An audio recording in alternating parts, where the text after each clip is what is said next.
Blackline Brief starts now.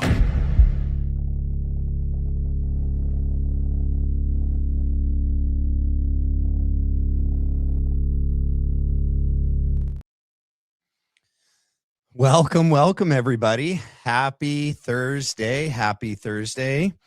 Glad to see you all here today. Get my screen up and running. All right. Welcome to another episode of the Blackline Brief. I'm your host, Matthew McKim, and we have a really interesting show for you today. A lot of good things that we're going to look at. We're going to be going back in time with a couple things, and we're going to look at some things of some people that we hadn't looked at yet.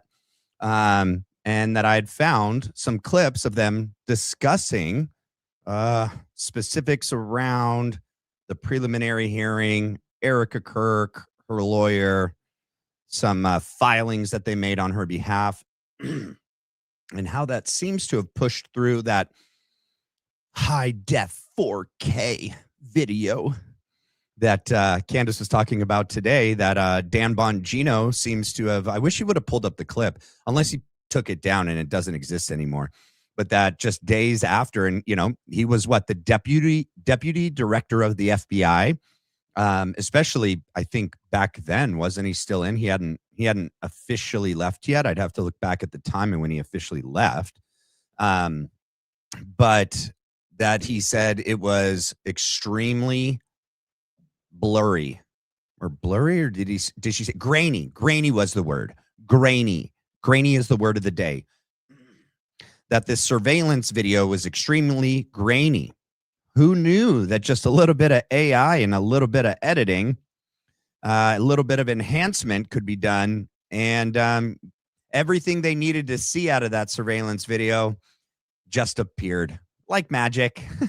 Like magic. There he is. Oh, you can see his face.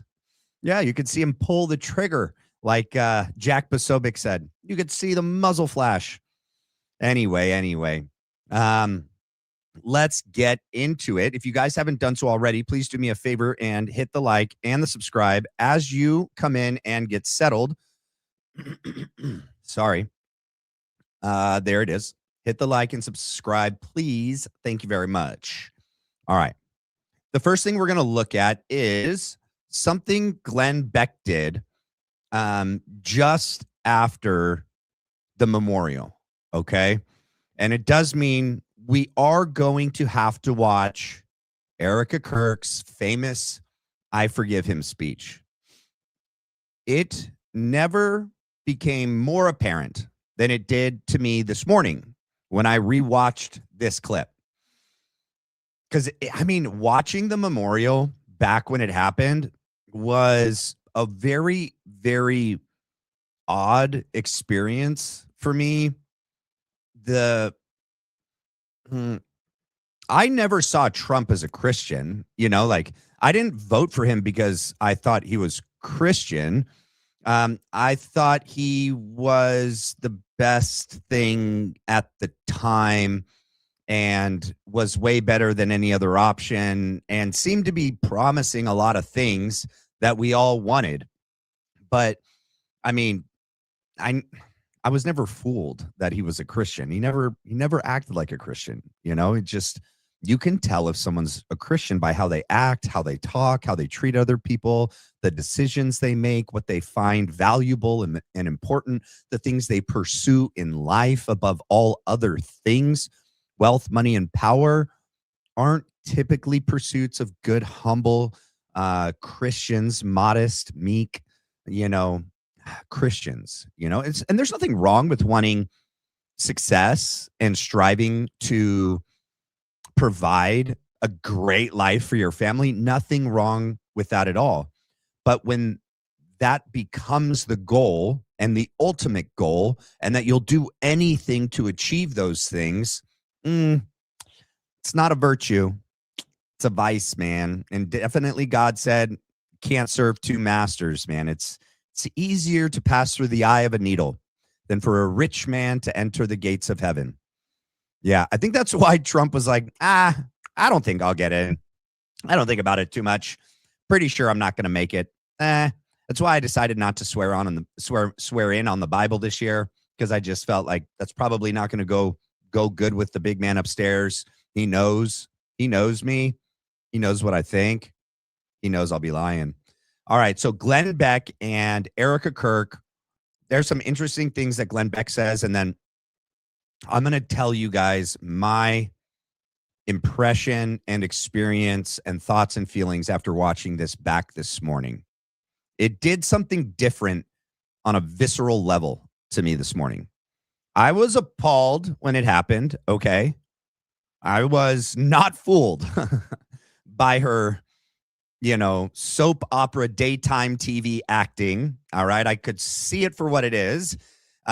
Just this morning, it was like a fresh pair of eyes. It was almost like I saw something I hadn't seen before. So buckle up. Here we go. To Blaze TV at YouTube. So go to youtube.com/Blaze TV and you can watch the entire thing. I urge you, watch it start to finish. At least he's talking about the memorial. You don't need to do it. The best thing you can do is watch Tucker Carlson's speech and skip all the rest, because they're all grandstanding performances that they didn't even write their own scripts. They want to act like they're politicians that are Christian first and politicians second, yet they've never espoused any Christian sentiment or acted and behaved as a Christian a day in their life until Charlie died and realized that it was politically beneficial to them to capitalize on this moment and appear at what, eventually became like a rally for JD and Erika for 2028. So no, not worth rewatching unless you're going to watch it with me and you're going to let me make you laugh. That's the only way we can watch these people. I think the political stuff is all really, really good. And, as President Vance said, Did you guys catch that? He didn't say vice president. He said President Vance. Does Glenn know something we don't know? Does he know that it's like a foregone conclusion that like JD's going to be president in 2028? Or is it because he's old? Is he having a Frank Turk, I'm 64-year-old moment? I just can't speak clearly because I'm old. I can't remember important dates and I can't remember important details about important days because I'm 64. That's why. Okay, so I initially put up the poll and I was like, oh, I can't make people only say yes or no. I need people to be able to say like undecided, because it's actually a pretty difficult question to answer. It really is. And that's the downfall of a two-party system, is that you're forced to vote against someone, not for someone. That's the downfall of a two-party system. That neither, if you really had a better option, you'd vote for neither. And everyone knows it. Okay. But when the only two that make it to the top within your party are those, and then it's like, okay, it's either our two people or it's them for 4 years. Like, okay. And so really I mean, at least this is my experience. Most of the time I've been voting against them being in office, not because I was like, yeah, these guys are for sure going to do everything they say they're going to do, and they're going to be great. I mean, there was a little bit of that with JD and Trump. I'm not going to lie. I really did believe everything that they were saying. A lot of it was because I was following through Charlie, and I put my faith in the fact that Charlie knew them personally, and he vouched for them. And he believed that they were going to honor their promises to us, fulfill their campaign promises and commitments to us. And so really, when I saw how confident Charlie was in JD and in Trump, I was like, oh, this could really be like something that changes our country, And so it's sad to see what they did with that amount of trust and respect that Charlie put into them, and they just totally abused that and took advantage of it. But I think it's interesting. Also, we might get time for it later. JD is replicating what Trump did in 2024. He just went on the Joe Rogan podcast today or yesterday or the last few days. It just popped up in my feed. And Tweedledee and Tweedledum are talking about it today, Andrew and Blake. So we'll look at them and hopefully we'll get to this one portion clip from JD and Joe. But clearly, this is the beginning of them wanting to keep JD on the hearts and minds of the people. Also, one of the things that they brought up in this interview between Joe and him was that, Republicans don't seem hip. They don't seem cool. They don't resonate with the young voters. And, going on Joe Rogan can kind of do that for you, Also, having Charlie vouch for you did that for them. Now Charlie's gone. Do you think Andrew could do that for them? No. Blakey Poo? No. Jacob Pasopik? No. Erika Kirk? Big fat no.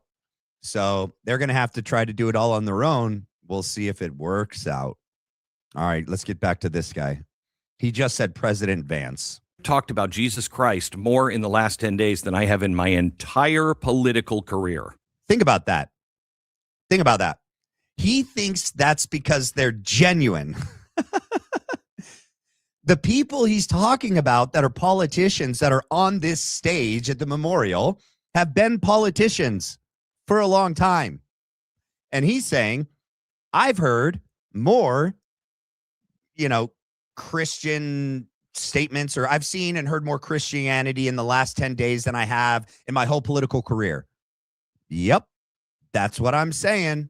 I'm saying it wasn't politically expedient before we've had this huge resurgence of Christianity leading up to Charlie Kirk's assassination. It was largely due to Charlie Kirk going on to college campuses and showing that being smart, articulate, and being able to defend your faith unashamed is actually really cool and really hip. Charlie made being conservative hip, not JD and not Trump. Okay, let's just get that right. I mean, Trump kind of did when he would he's so brash, right? He just said, but that's not a Christian thing. Like, people liked Trump because he said what some of us say only to our partners when no one's around, right? Or when we think things and we're like, finally, someone's saying what we're all thinking, right? Like, that's why we like Trump, not because Trump was cool and hip. He's good at branding. I get it. But really, orange toe dude with comb over is hip. He's not hip, okay? Charlie was hip, and Charlie made these guys appear hip, okay? All right, let me get to this real quick. Vasiliki, Joe Rogan is like Facebook. Once our parents found it, the appeal of Facebook was no longer powerful, and the hip, cool crowd moved on. Same with Joe Rogan. I gotta say, that's true. That's sad. It's true, though. I used to watch Joe all the time. Also, though, Joe started having on people that just aren't interesting. He just started having conversations. I mean, he largely did have people in and out that weren't interesting to me. I don't watch the comedians that I don't know that are his friends and they just are on there making jokes the whole time. Okay. I watch UFC, but I don't need to watch a whole 3-hour podcast of a UFC guy and Joe Rogan talking about it. I train jujitsu, I've been doing it since 2018. I watch UFC with my friends. I don't need to sit down and watch two guys talk for 3 hours about it. I like to be informed when I watch podcasts. I like to leave, at least a little bit more informed than I was when I started. And I find that less and less true with Joe Rogan now, which is kind of a bummer. Maybe someone close to him will tell him and maybe he can course correct. Oh, yeah. So where did he leave off? And so the messages were so spot on in many, many ways, but that's all going to be covered. Yeah. So he was like, more Christianity in the last 10 days than in the whole political life of Glenn Beck. And it's yeah, that's because they're fake. That's because they are capitalizing on the death of Charlie Kirk, and they're not, that statement, never let a good crisis go to waste. That's a political thing. These are political people. You don't think that they're going to think politically, even in the wake of Charlie's death. You don't think that they are self-serving, even when it comes to the memorial of Charlie Kirk. You'd be ignorant and stupid if you don't think that part, even just a smidge of why they were there that day, was for their own self-serving needs and purpose. Go look at Trump's statement about Charlie Kirk when he was like first asked, or the second time he was asked, and then he starts talking about the freaking ballroom. Bro, that's like Pam Bondi asking to tell the truth about Jeffy Epi, and she starts talking about the Dow and the NASDAQ. Like, are you freaking kidding me? She's like the Loch Ness Monster, that woman, dude. What was said before the politicos got on is not necessarily going to be covered, and I think that was the heart of all of this. So go back and listen. And I want to just go through some things that Erika Kirk said. I mean, I was flying yesterday, and I thought, what are the odds that this amazing spiritual giant, Charlie, who had been prepared, I think, his whole life to do what he did. Who do you think prepared him, Glenn? It wasn't other people. It was himself and God. Much like my life, I've never had any one mentor, male figure in my life. I've kind of had to figure things out as I've navigated young adult life and adult life. And that comes with making a lot of mistakes and having to learn from them. I've had a couple good Christian male figures in my life over the years, but we've moved around a lot. And so people are in different states. It's hard to have that close daily, weekly, monthly mentorship when you're not even in the same state. But Charlie was an autodidact. He was self-taught, right? He could, consume books at a level that most people can't and remember them. It's not due to any one of these other people that are around him that Charlie became who he became. It's because of him and his relationship with the Lord that he became who he was.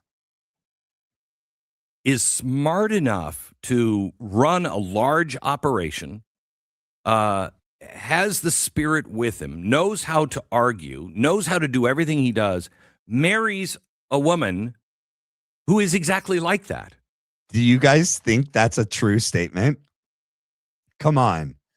Do you think that Erika is exactly like Charlie? Like she's the feminine version of Charlie Kirk? Can you let that sit in for a second? Let's see what day this aired. This is just right after the memorial. I'm going to guess this is like the 12th or the 13th day after the assassination. September 22nd. Yeah. So 12 days after, no time did they waste getting out there and trying to shape the image for the public of Erika Kirk.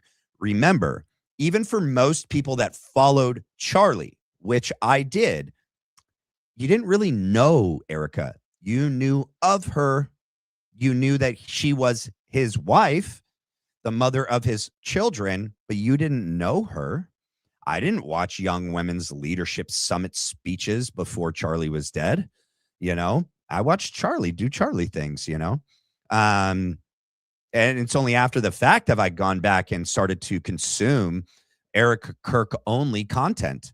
Like her Bible in 365 stuff, all of her guest speeches at women conferences around different Calvary Chapel churches in the United States since 2020, 2021, all of which, there's not one speech of hers where she spoke at a Christian women's conference before Charlie Kirk.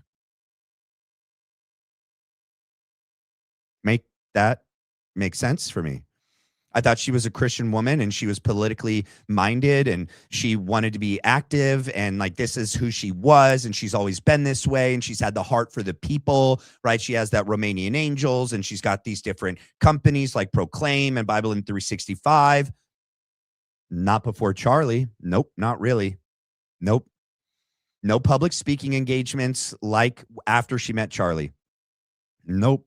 She did those, Fort Huachuca November Renaissance movie. She did, that CIA EMP documentary. She did like those, Entertainment Tonight, where she's like asking people on the street and she's like, Donald Trump, da da da da da da. She became the version that we knew her to be once we became aware of her, when she started dating Charlie, engaged to Charlie, and married Charlie. That version of Erika began with Charlie. It didn't exist before. Glenn Beck would have all of us and his entire community believe that Erika is the female version of Charlie Kirk. You can't say that he honestly believes that. We've all watched her speak. We've all watched her fake cry, fake empathy, fake remorse, fake grief. We have watched her pretend to be a Christian. Oh, yeah, I got to pull up this. Do you guys? Oh, actually, the perfect time is when she says it. So I'll pull it up when she says it. Let me get to this super chat real quick. I'm working in Provo, not trying to be mean, but there are a lot of trans teens with long hair that look like Lance. Just saying. Okay. I don't know. Was that from like yesterday? I haven't talked about Lance. Yeah. I mean, are you saying that you think it's possible? Wait, don't make me guess what you're trying to say, because I have no clue what you're trying to say. Just that all I can infer from your statement is that there's a lot of other trans teens in Provo with long hair. I don't know if you're equating that to someone not being Lance in the deposition, in the interview, or not being Lance who, I don't know. You got to give me more. But yeah, I mean, okay. Yep. There's a lot of long haired trans in Provo. I don't think I ever said that there wasn't, but I appreciate that. Glenn, here we go. She is the female version of Charlie Kirk. Ready? I mean, she said to me last week, we had a conversation. She said, I think Charlie prepared me for this, and I didn't even know it. What? Wait. We're going to back that up just a smidge. So this is at 2. Let's go to 157. We might need to go to 156. All right. So he said last week, all right, let's look up what day of the week September 22nd was on last year. September 22nd last year. I got to go faster. Here we go. September 22nd was a Monday. So that would have been anywhere from the 15th to the 19th. Which is literally like anywhere from less than 7 days to 7 days after the assassination. And she's out there having a conversation with Glenn Beck saying she thinks Charlie Kirk was preparing her for this unknowingly. Okay, that's important.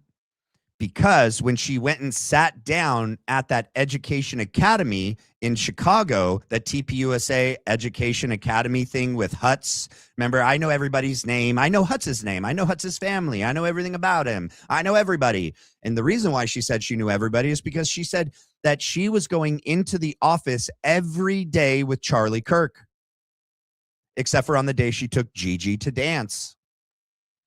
That means what the heck about this statement? Because if she says that just a few weeks ago, and she's saying that before Charlie died, Charlie was bringing her, she was accompanying Charlie into the office every day, and he was transmuting, he was training, he was equipping, he was teaching, preparing her to be ready to take over as CEO.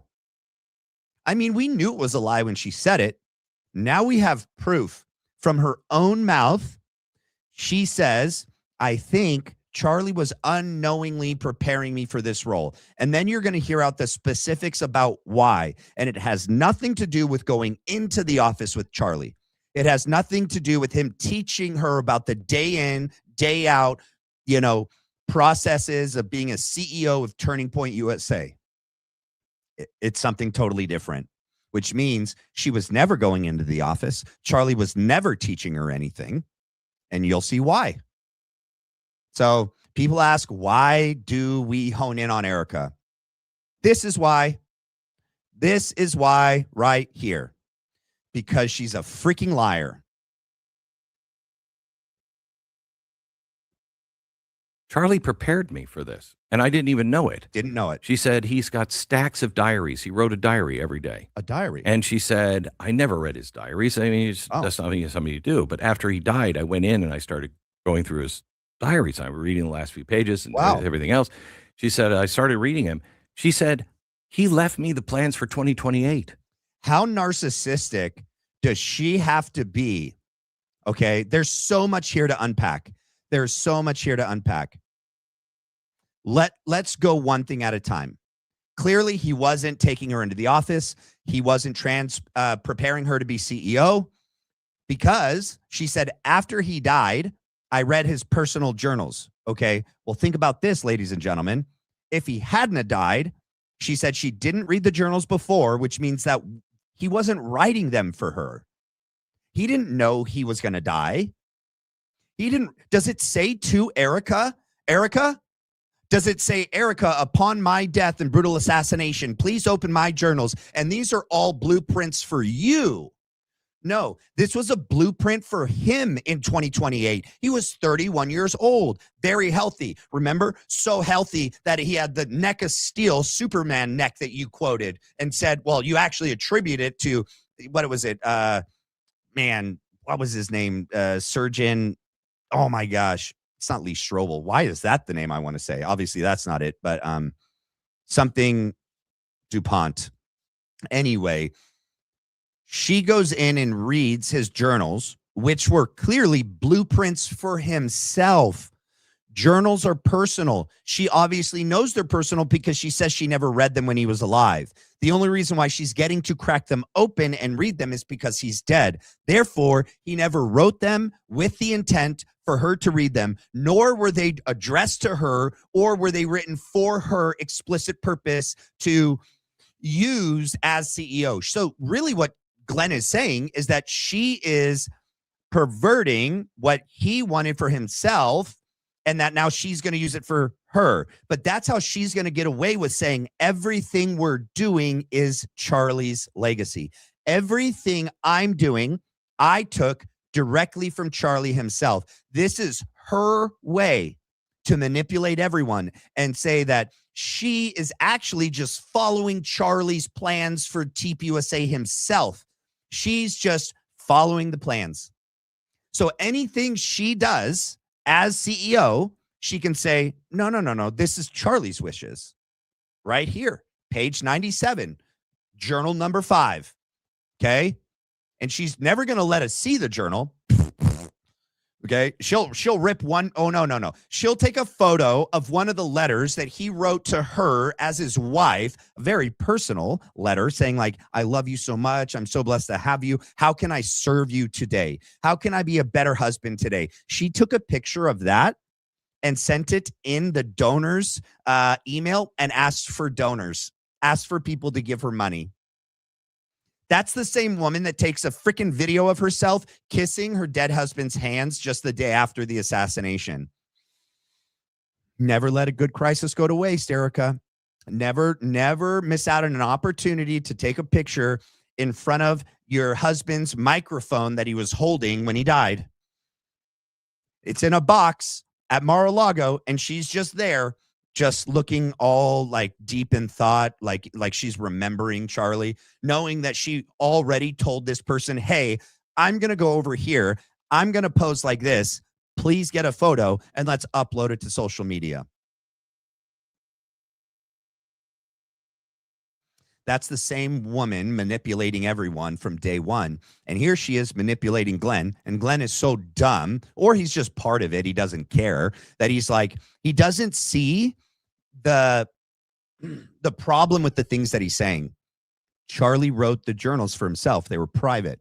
Those were his own plans. He clearly didn't know he was going to die. Therefore, he didn't write this for Erika. And also, just to repoint out what I was saying, she was not going to the office with him every day. She thinks that he was unknowingly preparing her for the role by writing in his journals that he never thought she would ever read. Make that make sense. All right, we got K Jax, 5 Black Line Brief gifted memberships. Thank you so much, K Jax.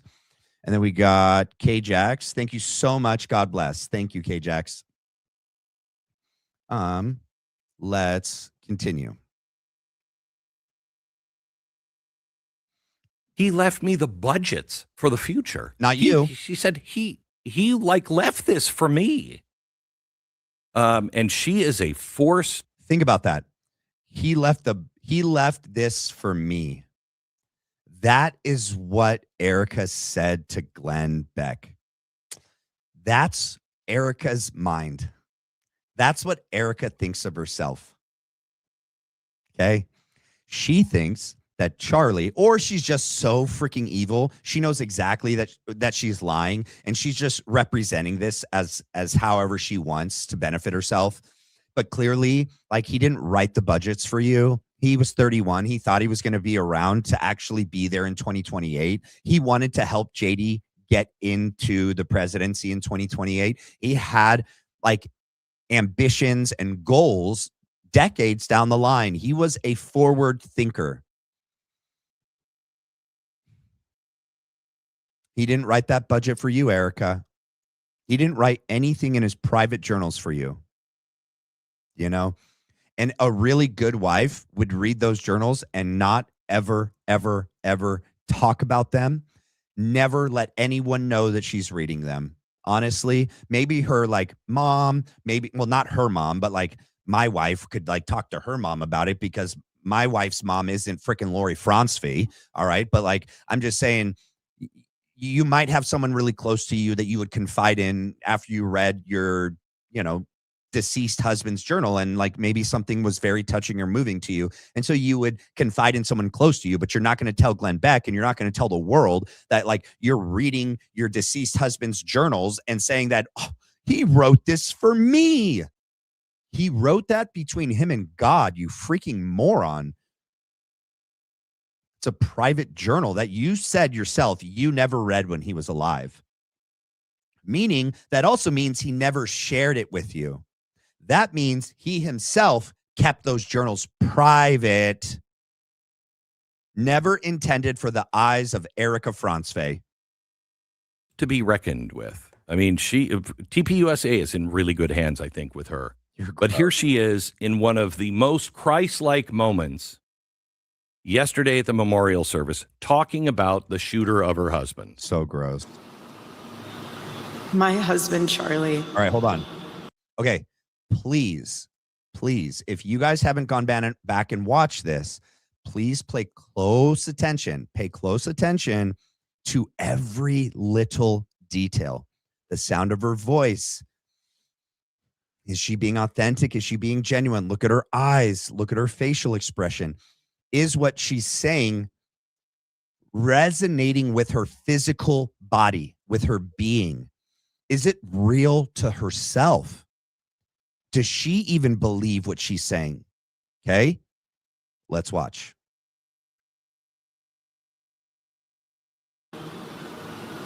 He wanted to save young men, just like the one who took his life.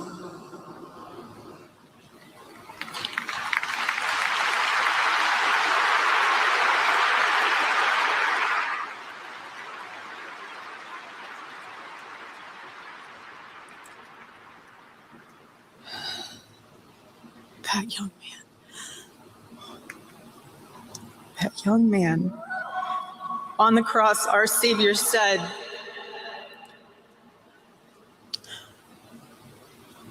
Father, forgive them, for they not know what they do. All right.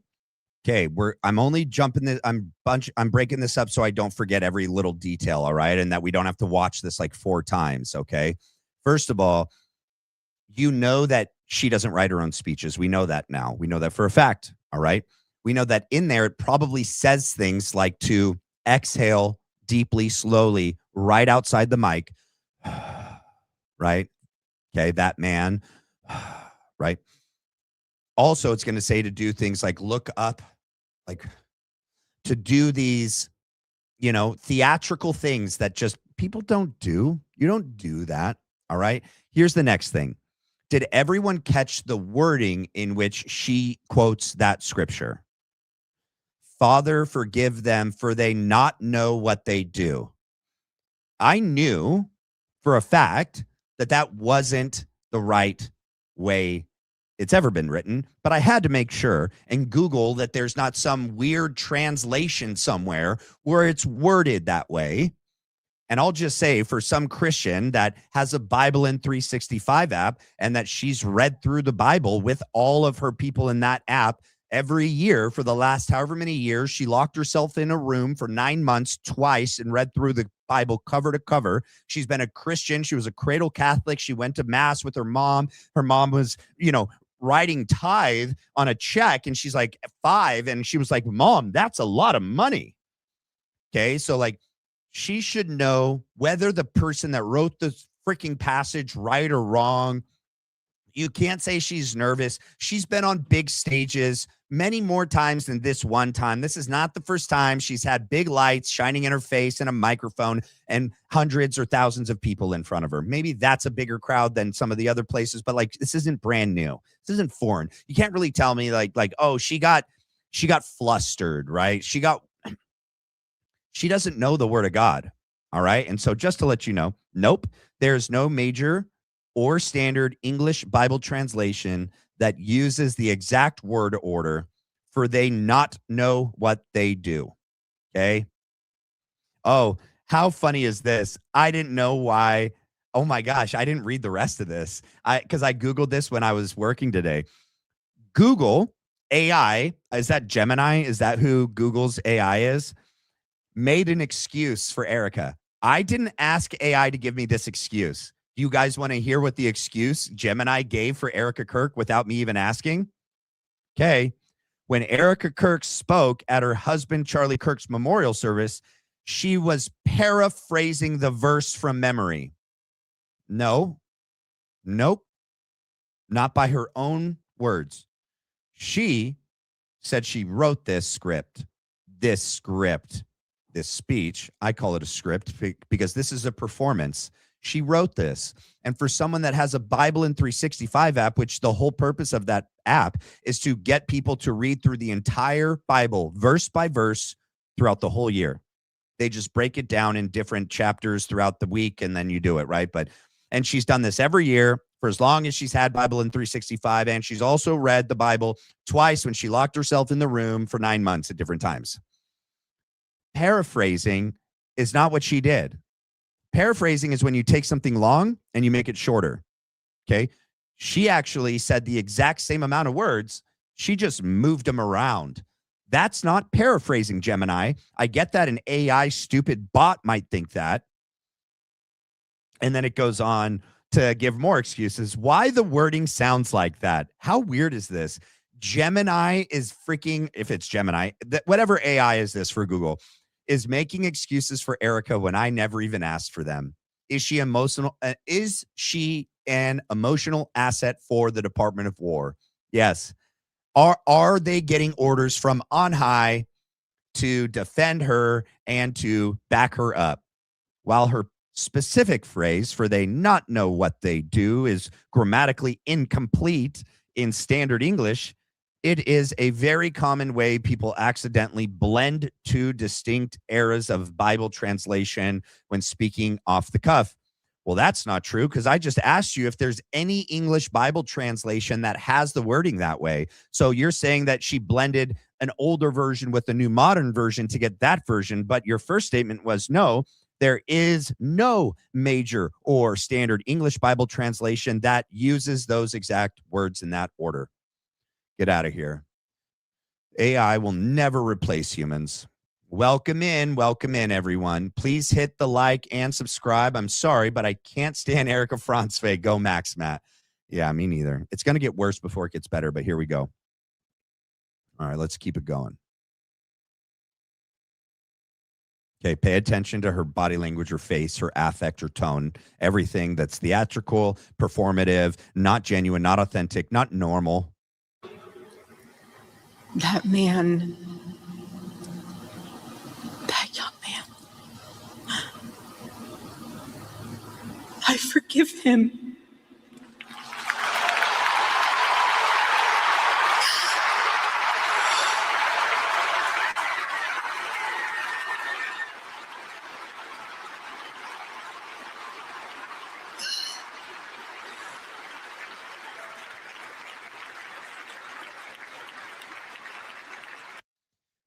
This is what blew my mind.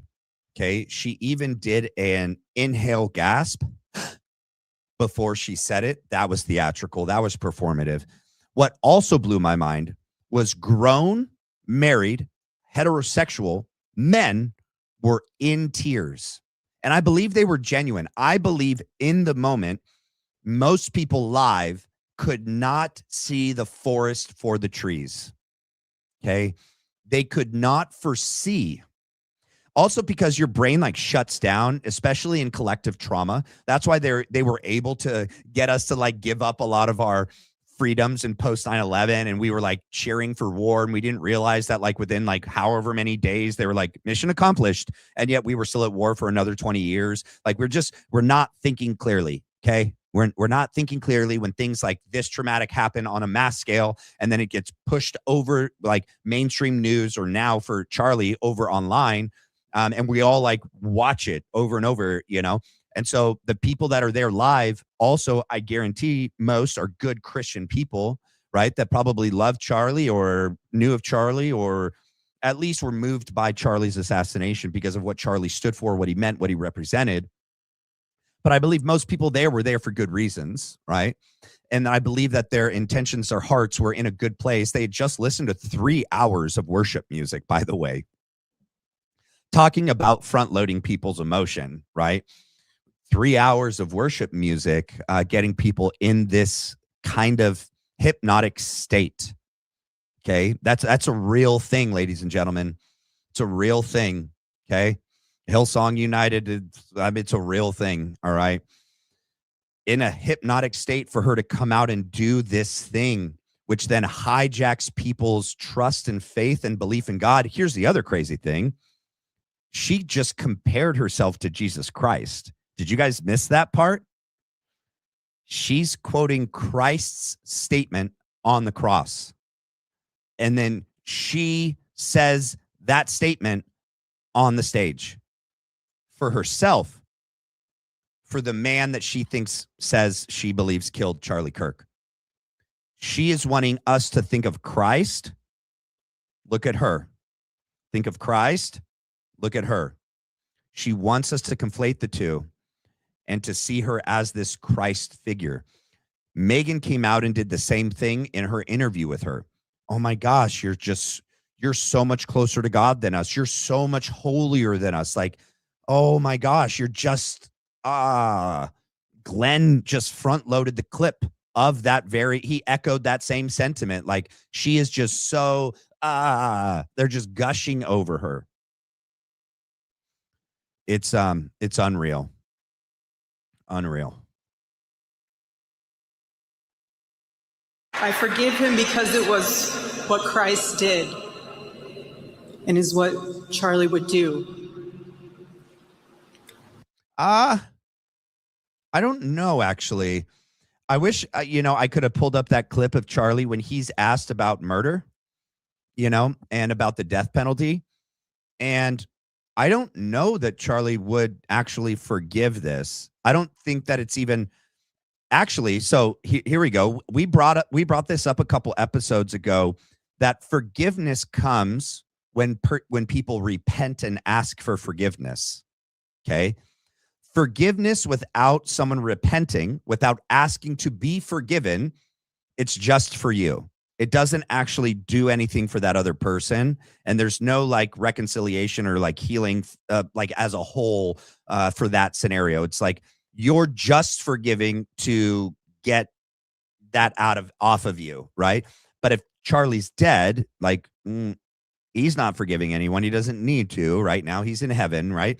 But if you also look back at his statement, he said he believed in the death penalty, especially for murder, right? Which is the unlawful taking of someone's life, like not in self-defense or something like that. And he said the moment someone commits murder, they actually have already committed murder on themselves. They've already guaranteed that, because that is an eye for an eye. That should be the penalty for taking someone's life. He believed that to the fullest. And he said that us in our society, when someone actually gets sentenced to death, and then we actually, firing squad, gas chamber, electric, whatever mode of execution is used, we're just carrying out that inevitability, right? And so I think it's also messed up to speak on behalf of Charlie after Charlie's dead when you're saying that Charlie would forgive the man that killed him and took him from his wife and kids. Okay. Yeah. No. I just can't, it's just so ridiculous. The answer to hate is not hate. The answer we know from the gospel is love, and always love. Love for our enemies. Look at her face. And love for those who persecute us. None of this is real. He's freaking crying. Freaking Glenn, dude. Glenn, bro, you've you are just a sad excuse for a grown American red-blooded man, bro. I don't know what happened to you at what point, if you've always been this way or it's something that's happened recently after the testosterone has fully left your body, once you've passed 40, By the way, like that's happening to most men. Most men should go on testosterone, replacement, because everyone's got crazy low T levels. And it totally changed my life. But, homeboys up here freaking watching that thing and going, oh, this is just the most beautiful thing I've ever seen. As she equates herself to Christ, right? Christ forgave them on the cross. I'm forgiving him up here. Okay, 11 days after the assassination, we don't even know anything about anything. No evidence have come out at all. And she can't even be consistent because she said she forgave him, okay? But then ever since then, you hear her not be forgiving of him, right? Right? She said that she wanted to allow the courts to decide those things. But now she's in court pushing her lawyer to do things like submit the Englehart letter into evidence, push to get the video released to the public and to be seen in court. She's actually throwing her, herself into this case instead of just watching it from a distance. She's also gone after the judge, and, the defense was like, they need to shut up, Your Honor. Like Erika Kirk is out there like saying things on behalf of the prosecution, saying she's like part of the prosecution, which she did say on Barry Weiss. And her lawyer was like, that's total BS. That's total lies. That never happened. And then 2 days later, she's at the CLS conference and she's up there saying, the man who murdered my husband. Okay, no one's determined that yet, Erika. The guilty son of a gun that I sat 7 feet from that murdered my husband. You weren't supposed to say anything, Erika. The rules don't apply to Erika. Absolutely incredible. Absolutely incredible. Nope. I don't know how she was able to do that. I mean, I guess I do know how, but it's an incredible thing to watch. And it seemed like it was so, I don't think I've ever seen a stadium like that quiet. I mean, There's 100,000 people in the stadium. She's whispering. Pin drop. Pin drop. Pin drop. Yeah, she's whispering into a mic, and there's like freaking $100,000 worth of speakers everywhere. So it's not like she's actually whispering. It's more like she's like yelling through a microphone. But like, ask yourself, why would she be whispering? Like, do people whisper into mics? Actors do. Actresses do. People that are performing do that. That's a performance thing. If you're up there giving a speech, have you ever heard someone giving a speech and they just start whispering into the mic? No, me neither. She did. Said it on her script. Whisper into the mic. Exhale, gasp in, look up before you say this line. That's what it seemed like. And what a great moment. Mhm. What a great moment. Now, I'm going to get later on in the program, I'm going to get into what does that mean to forgive? Does that mean forgive and move on? Forgive and forget? What is our duty? Because that is the spiritual requirement for your first citizenship. Your first citizenship is the citizenship into the kingdom of God. That's not a requirement to get into heaven, that you forgive the person that murdered your husband. I mean, you do need to forgive others, right? Like the level in which you forgive is the level in which you'll be forgiven. Yes. Okay. But you don't have to make it to forgiveness 11 days after the assassination. That can be a process, like many people in the Old Testament, like wrestled with God's will, right? What God was doing as opposed to what that individual in the Old Testament thought God should be doing. There's this give and take, like, what are you doing, God? Like, what's going on here? Are you there? Or why are you doing this to me? I mean, Job, but like there's others to reference as well, right? And it doesn't mean that you forgive the man that murdered your husband 11 days later. That's a process to get there. The fact that she got there 11 days after is insane. Boggles the mind. All right, we're going to move on now to jump scare, brrr, James Kaddis. Sad news, ladies and gentlemen. I will bet you. Oh, we should. Oh, I don't gamble. Okay, let's just. Okay, wait. Let me end this poll. Let me end this poll, and we're going to take a poll before we play this video because we actually have a big show tomorrow. I don't know if I should tell everyone because I don't want everyone to know and then let other people, because then other people are going to go tell other people, and I want you guys to watch it here. All right, take a poll.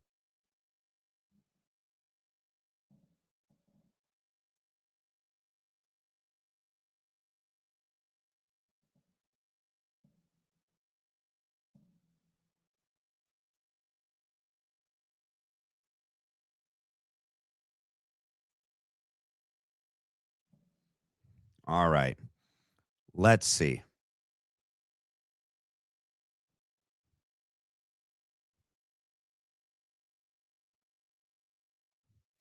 All right. Here's the question. Do you think James Kaddis will be healed the next time he does his Bible in 365 podcast with Erika Kirk? Because remember, we watched his interview with Fox yesterday, and he didn't do this once. It was like a 5-minute interview. He was talking passionately. He was talking about the gospel. He was talking about God. He was talking about Erika, all the same things that he talks about on that show. And he didn't do his nerve condition. And remember, he said that's an involuntary nerve condition. That's why he does this. Okay. That's not why he does that. He's acting just like Erika, just like Frank, Jack Hibbs, Greg Laurie, Rob McCoy, Frank Turek, all of them. They're all performing when they get in front of a camera and in front of a mic. Okay. So do you think that tomorrow when we watch him on Bible in 365 with Erika Kirk, which by the way, you're going to want to watch it here. Okay. We're going to break it down only in the only way that the BLB could break it down. We're going to have fun with it. We're also going to learn a lot. Guarantee they're going to talk a lot because this is the first Bible in 365 podcast that they're together after the prelim. They're not going to pass up an opportunity to talk about that. We know that. We can't wait to have James say more about Erika Kirk. Well, I found one from January 2025. So this was, or 2026. So this was after Charlie Kirk was assassinated. Some other girl was there in Erika's stead because Erika was like really sick, I guess. Actually, I think it was filmed February 22nd. Let's take a look. This was filmed February 20th, 2026. What's really funny is this young lady ends up praying, not even James. But let's start here. Are we at 109. Okay, is it 109? We'll start right there. It's as close as I can. Oh, no, I wanted to let you guys get this. So excited about today. We are doing a live Q&A. I cannot wait to get down to answering some of these questions, but I want to say something right off the bat, and that is our dear Erika is very much under the weather, and it's got to be kind of bad because most of the time that's not enough to keep her from doing anything, especially when it comes to stuff like this. We've been looking forward to this Q&A for quite some time. Obviously, we're going to continue to do it, and we're going to have Kate join us in just a second, which I'm looking forward to, but I just wanted you to know that. And what I wanted to do was just open up in prayer for her. And then we will take on some questions. I am so looking forward to it. If you have not caught on already, and I want to make myself clear, the whole obligation that we carry forth as given to us by the Lord is to serve you.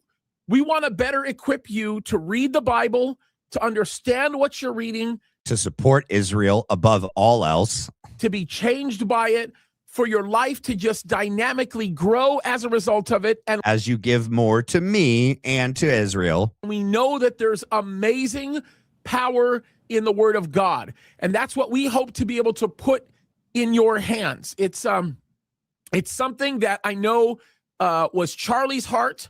I know it's always been Erika's heart. Yeah, always. Was it Erika's heart when she was living with JT Massey and that basketball player in China and wherever she was in Puerto Rico? You know, when she was making that joke on the Amazing Race interview, like, you know, sex outside of marriage, like, you know, that all real deep, whatever his statement was, super gross. Or when she went on the dating podcast or dating show right before she met Charlie and she was drinking and dating guys. Or when she lied and said that she hadn't dated or hadn't drank in the last 5 years. Is that when she was doing it? Was she doing it then? She was living the Word of God then? Always, he said, always. And it's amazing because the marriage that they had together was just like unbelievable. It was such a blessing. And I got to be on the inside of a lot of that to see how the Bible drove the strength that existed with the two of them together, and they loved what they gained from it so much. Hold up. We gotta point something out real quick. He will continually insert himself into their marriage. I don't believe he's lying about that. I don't think he is misrepresenting that.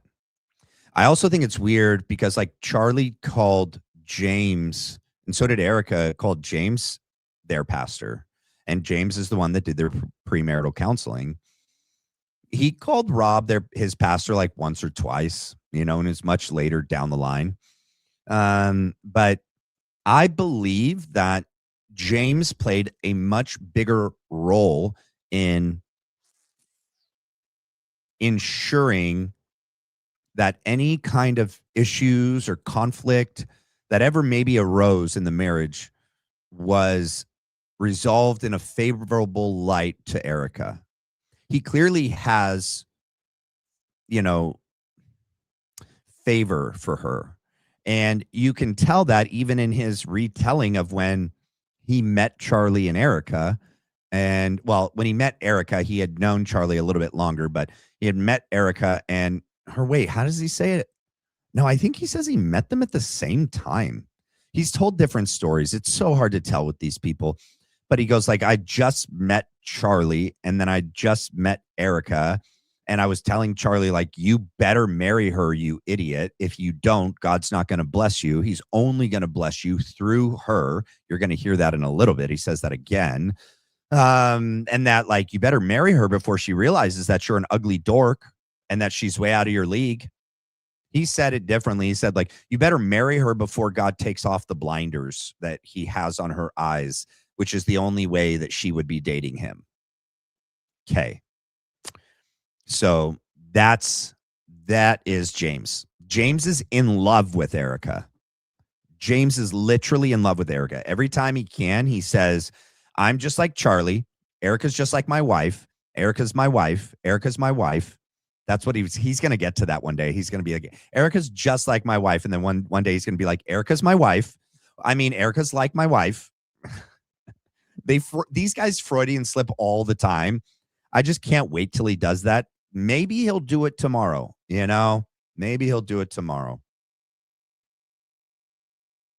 That this ministry was so important to them. So I hope I get to do everybody justice by answering these questions. Let's pray for Erika. We'll pray for our time together, and then I'll have Kate come on. And Kate's awesome, by the way. Many of you already know who she is. You've met her. I absolutely love her. I think she's wonderful. So let's pray. Father, we just thank you, Lord, for your goodness and your faithfulness. Oh, my goodness. Lord, first and foremost, we just pray, Lord, that you would heal Erika's body right now, Lord. I just pray that you would give her grace, cover her with your strength, Lord. Watch over her, fill her with your spirit, Lord. And we pray for everybody here.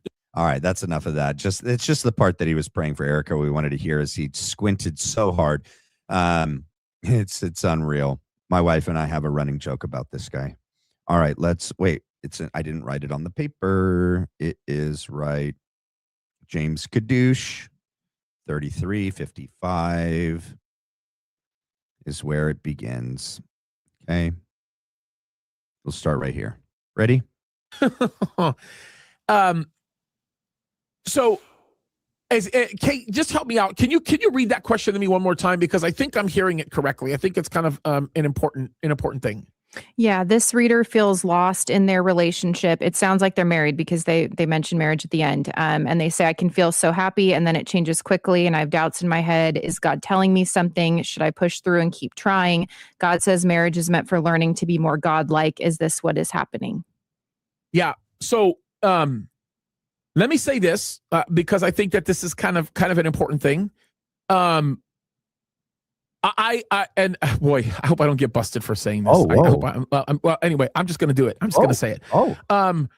I have had the privilege of being able to counsel lots of really wonderful people over the years. You're so cool. And through that counseling, I've been able to tell very quickly what a good marriage looks like and what a bad marriage looks like. Dang. This guy has got some super, super abilities. I do agree that, like, with experience, like, but everybody's marriage looks a little different, and everybody is a little different themselves, how they communicate, what people prefer, what people's preferences are, right? How people communicate with one another could be different than this other couple, and doesn't mean that their relationship is any worse than the one that he says, well, this is a healthy one, and this is what a healthy one looks like. But he would have you believe that he has the ability to, within minutes, ascertain if it's a good marriage, a healthy, godly marriage, or if it's not. That's the kind of guy that was telling Charlie he had to marry Erika. He knew right away. He also says he's a prophet. He said that many times, that God tells him things. Okay. And I do believe God tells people things. I don't believe our God tells him anything, because this dude's evil. But he represents that God does. And he says that I'm a prophet, so I speak on behalf of God. That is a prophet. Okay. And he's telling Erika, you are amazing and you're so wonderful and so great. And then he's telling Charlie, you better marry her, you idiot, if you don't. All right. And then, telling him, oh, Charlie, I could only imagine if, like, what could have been ever going on behind the scenes. Because he goes like, I got to see all the things that no one else saw. I got to see all the issues he got to see everything within their marriage. Like, they just were this open book, and that there was nothing secret, sacred, private between just Charlie and Erika. That's weird. Okay, that is a little weird. Like, I don't like, yes, we're close with our pastors and like people in our church, but like everything? Everything? No, not everything. Some things are just between you and your wife, man. I believe Erika was probably feeding James information. I believe Erika was telling James things so that James would know how to manipulate and control the situation and control Charlie better. Oh, you guys are throwing up Mr. Potato Head, or is it hallelujah, James? And because I've had an amazing mother and father who demonstrated very effectively what a healthy marriage should look like, I can see a healthy one a mile away, and I can see one that's in trouble a mile away. Ooh. So with that said, let me make a comment on Charlie and Erika. Oh. Now, I know it's not fair because Charlie's with the Lord now, okay? And he's more alive than he ever has been. That's weird. He says something. He goes, I know it's not fair because Charlie isn't alive. He's in heaven, but he's more alive now than he ever was, okay? But he's saying, but he's going to say whatever he's going to say anyway, but he obviously like starts by saying it's not fair to speak about this thing after Charlie being dead. That's what he's saying, right? I know it's not fair. Charlie's not alive. He's in heaven, but I'm going to say it anyway. Here it goes. But one of the things that I used to love about watching the two of them together were moments where they, for one another in very unique times, ignored the emotions that they were feeling in the moment, understanding what the scriptures taught them to do, and as a result, they were rewarded for it. Okay? Who do you think was mentoring Charlie about the scriptures and what the scriptures tell people what to do and what to do? Well, we know. So Jack Hibbs, Rob McCoy, Frank Turek, James Kaddis, all Zionists, all Calvary Chapel pastors, all close with Erika. So if he's telling a story about them having to deny something in themselves, feelings or their flesh, I'm wondering who's counseling them in this decision making, or even if Charlie made this decision without counsel in the moment, what counseling took place in the months, weeks, years before by these individuals, which led him to believe that this was the right decision to make. You know, I really do believe this wholeheartedly and honestly, that he was so controlled and manipulated and surrounded by people that did not have his best interests at heart, that aren't good Christians at all. And so they were manipulating him all the time to do what they wanted him to do. And I believe Erika was doing the same thing. I honestly believe that 100%.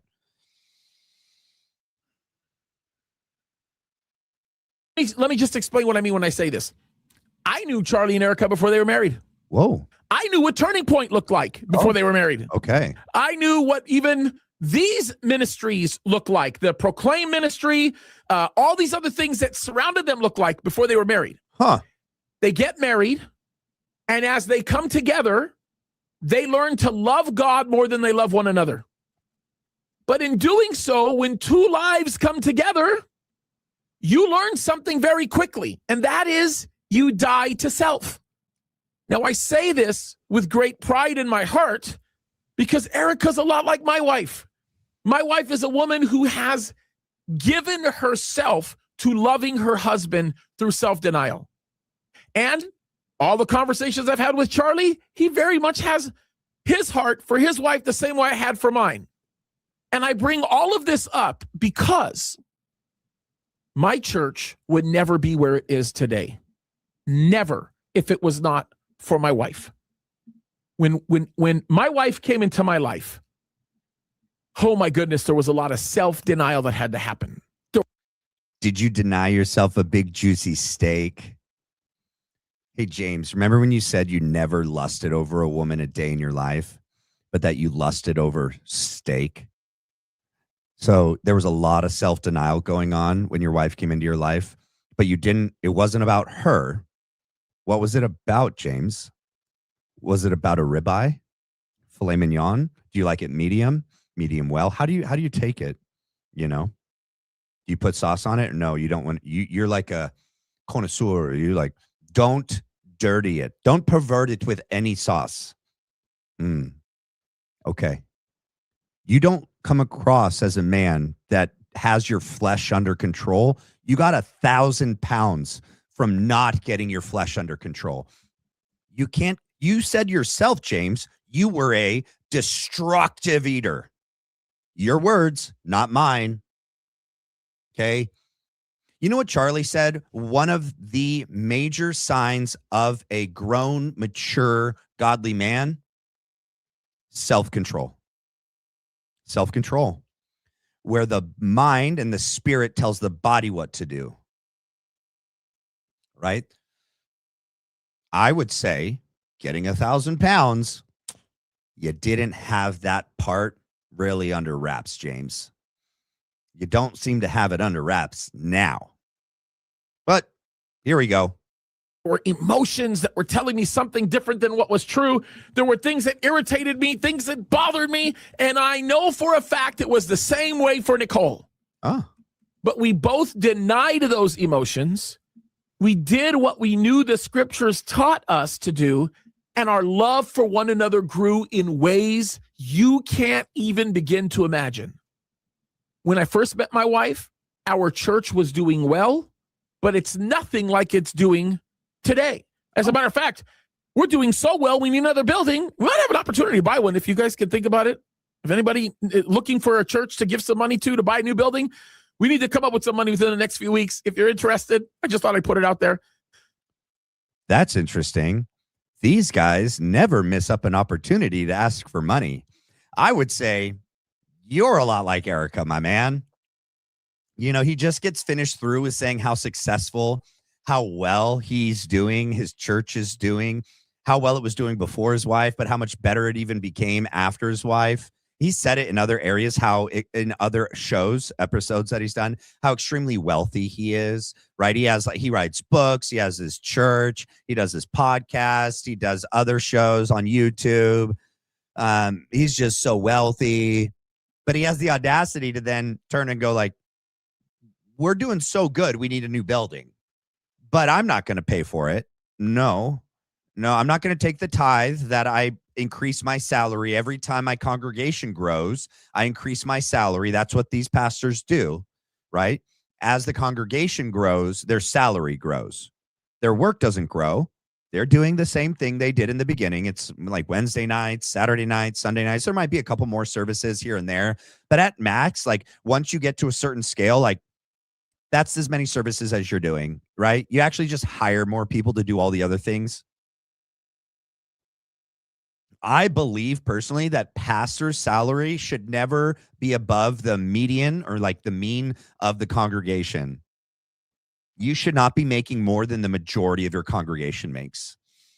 You know, you could take a census and then like average it out and find the middle. And like, that's what you should be. You should be the average of your congregation because honestly, they're the ones paying your freaking salary, dude. Your salary depends on other people's hard work. And actually, I believe like Nathan Apfel that being a pastor should never become a full-time job. Look at the book of Acts. Look at Peter. All right. I mean, look at Paul, right? They had a profession. All right. They didn't make being a pastor this wealthy, lucrative profession in and of itself. That's what happened. That's what happens when capitalism perverts the church. When capitalism and the church go like this. And all you got to do is watch Nathan Apfel on a couple of Tucker Carlson's shows, and it's very clear. I think he's spot on, right? But yeah, he has the audacity to ask for money after he just says how well he's doing. Yeah, you and Erika are alike, bro. But my point behind it is God has immensely blessed the ministry of Calvary Chapel Signal Hill, Wow. has blessed the YouTube channel, has blessed the family enterprise, my business, the things that we have, our business, the family business, our finances, all of it through the strengthening of our marriage. He's doing so well, he just goes on a tangent. Don't forget, he just asked someone else to donate money to help buy the church, the new building. The same thing can be very easily argued for Charlie and Erika. Look at how they denied themselves that they may obey God in their relationship, and the love that they had for one another was so unbelievably strong that people who don't know God will look at it and go, well, that's fake. That's just not real. And I know that's the truth because people do it with me. Oh, that just can't be real. She's just sticking with him because it's some kind of an arranged thing and blah, blah, blah, blah, blah, blah, blah, blah. There we go. I got it. I was waiting for that. Somebody clip this.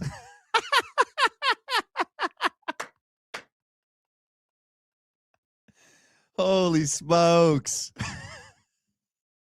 That's for all of you. That's because I love you.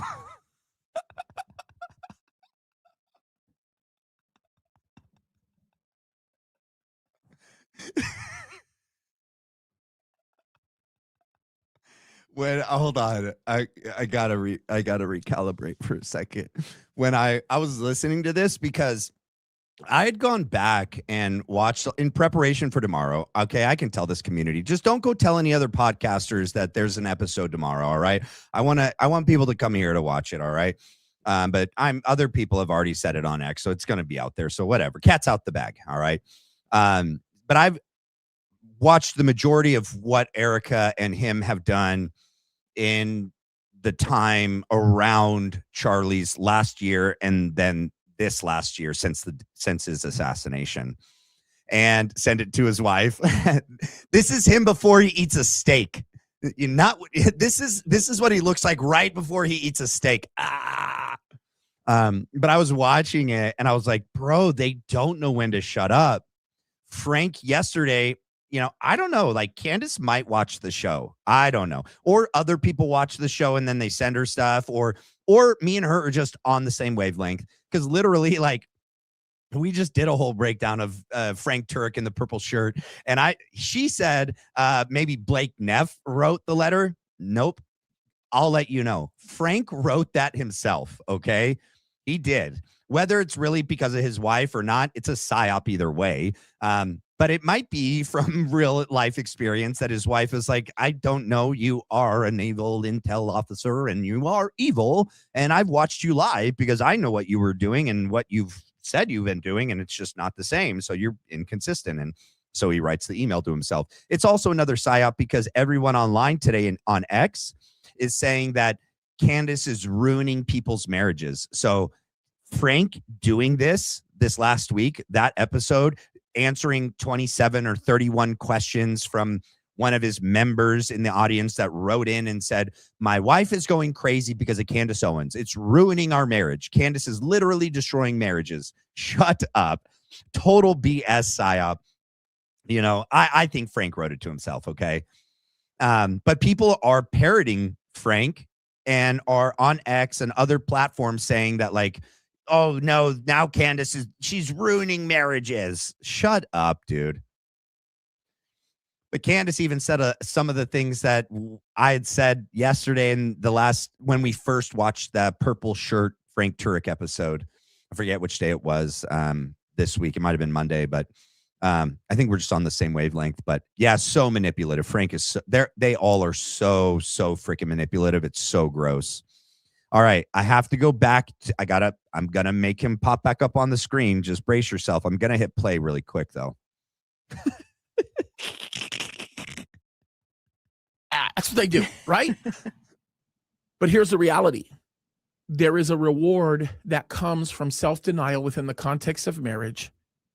And in your question, when you ask, and it is gold, so gold, you say, God says marriage is meant for learning to be more godlike. That's one of the reasons. That's exactly what seems to be happening based on what you're saying.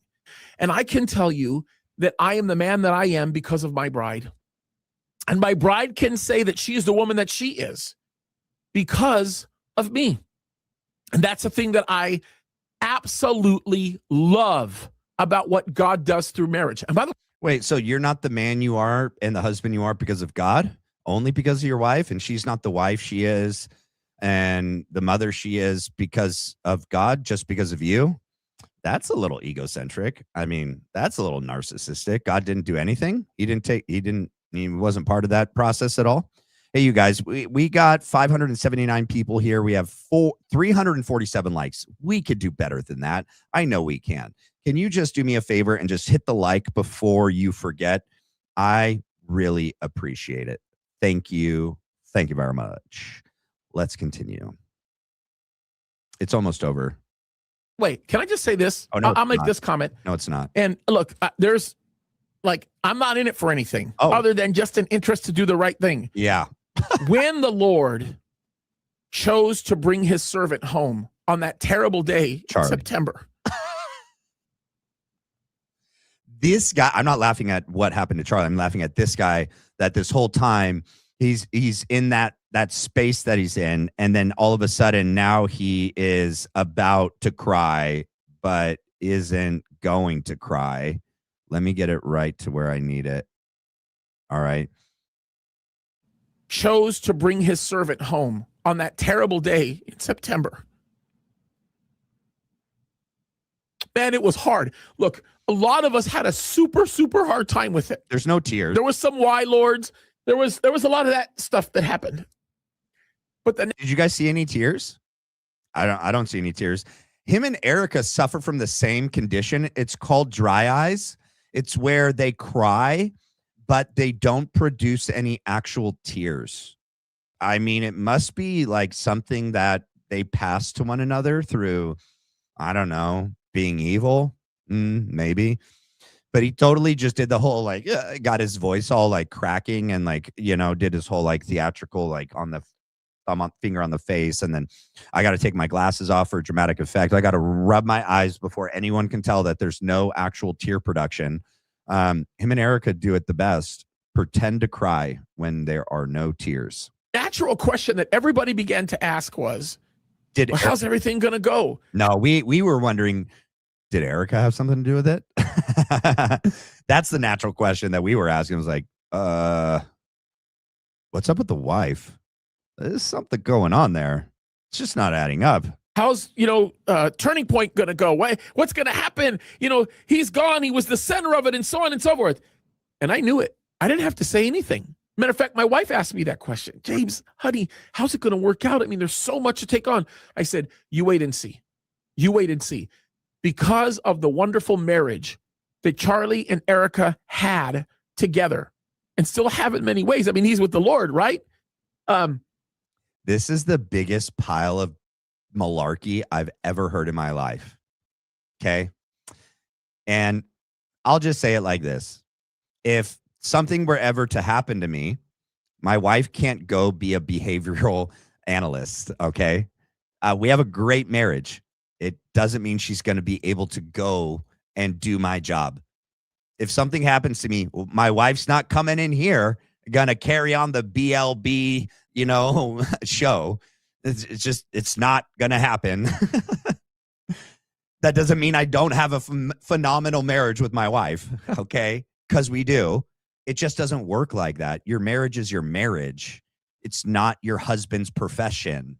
Okay. Just because you had a good marriage and you loved each other and Christ is in the center of it doesn't mean she's going to be equipped to take on and take over this massive organization that Charlie was so dialed in on because he was there from the beginning.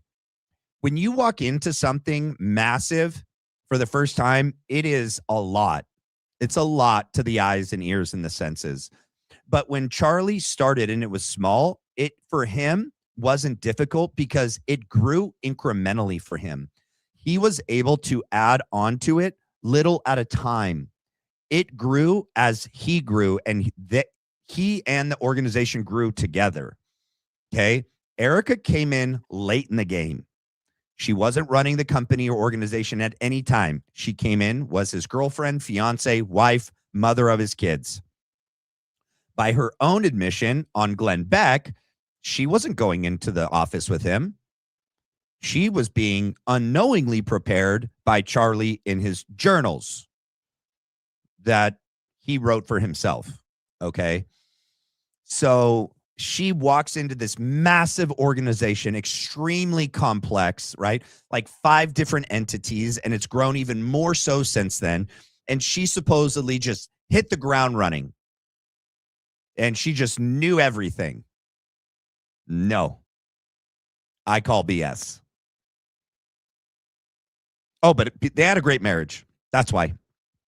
That's what Glenn and James would have you believe. That organization is going to grow. It's not going to falter. It's actually going to grow. Oh, man. The only way you could know that as a fact, is it because you're best friends with BB's brother? It is.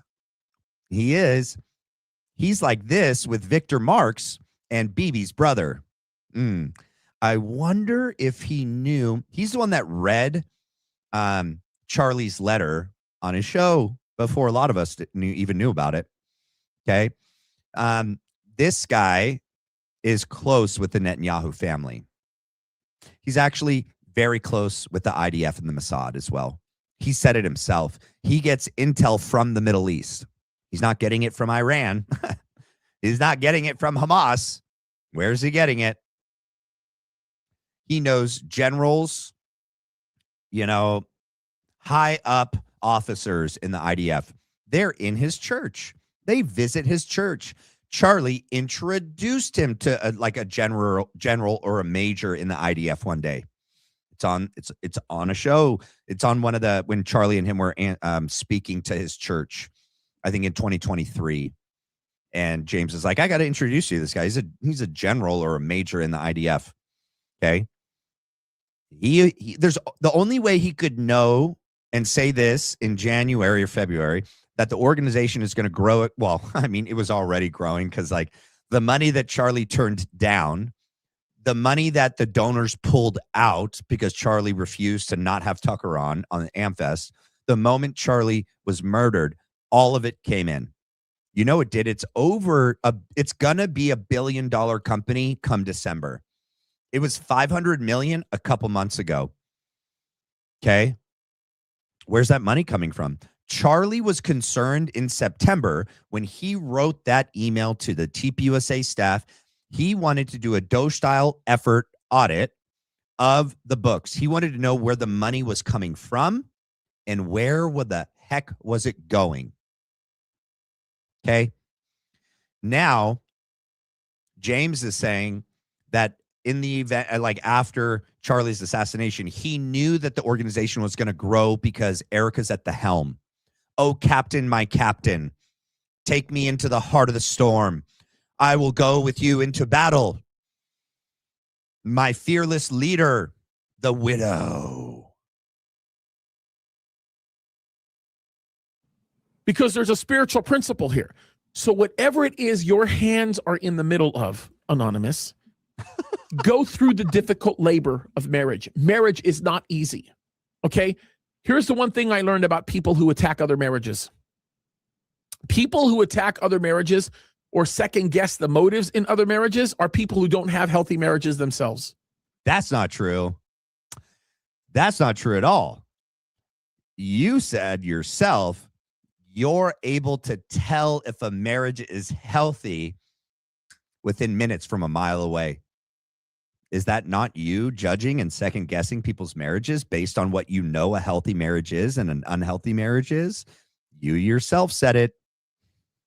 Also, we as married people, if we know that we have a healthy marriage, meaning that like our partner's relationship and ours is solid, when we see something like Erika walk on the stage and do the things that she said and done after the assassination and the murder of her husband, okay, I ask my wife questions, right? I'm not the only one. I know a lot of us have, and probably wife has asked husbands questions, right?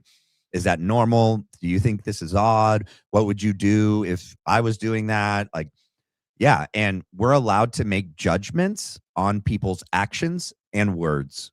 We can make, logical conclusions based on things people say and do. People could be wrong. I mean, but when she keeps saying and doing the same things over and over and over again, seems to be confirming our conclusions. So it doesn't mean that we have a bad marriage, dude. Not at all. Because marriage is hard. I know I can say this about my wife. My wife came to me, literally, there was so little that I had to teach my wife. My wife came to me about as perfect as a woman can come to any man. She is the best wife any husband could ever ask for, and she's beautiful. Okay? Matter of fact, people see me with her all the time. They go, are you rich? That's what they say. But here's the thing. I am the beneficiary of somebody who could not be more perfect.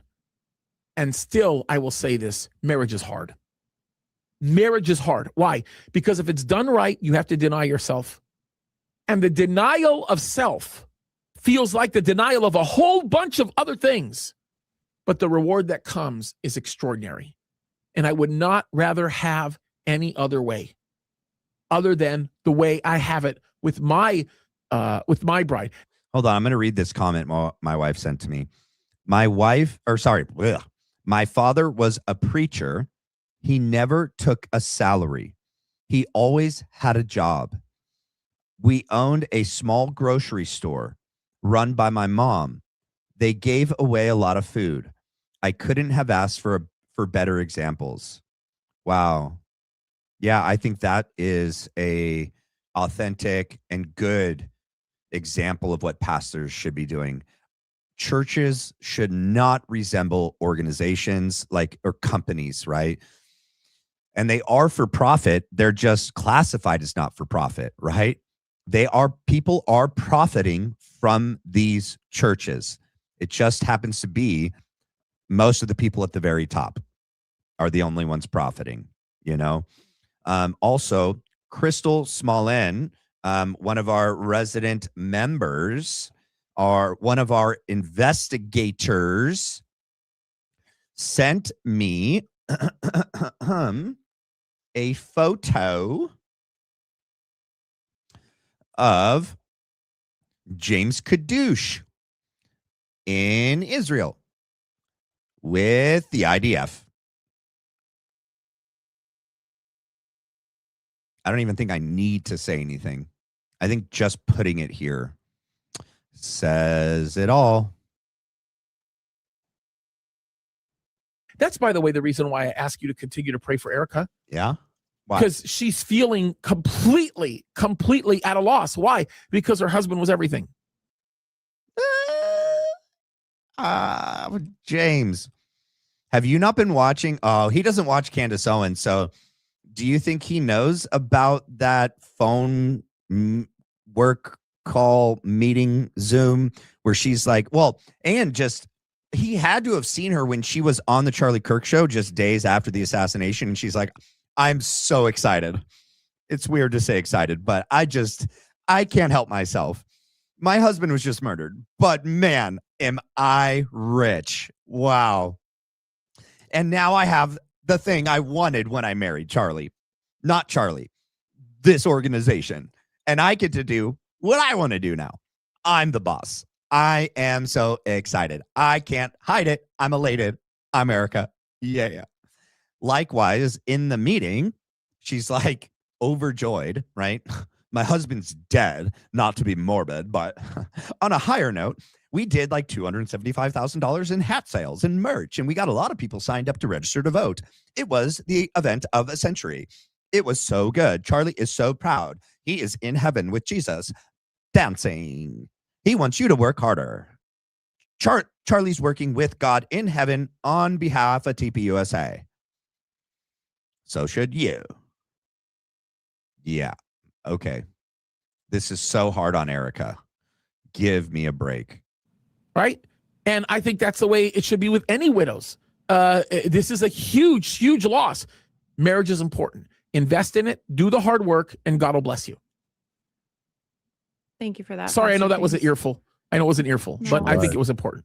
It was very important. And I actually want to skip down one question just because, speaking about Charlie's life, I think this is something a lot of people are processing right now. Yeah. Megan says, God knows our story and the plan for our lives. He never promised a life without heartache and troubles. Yeah. But when someone gets cancer, is murdered, or dies in a car accident, was that his plan for them? Did he already know the moment they were born that was going to be their story?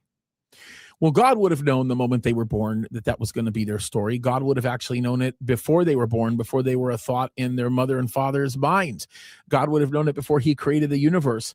The problem is we live in an imperfect world.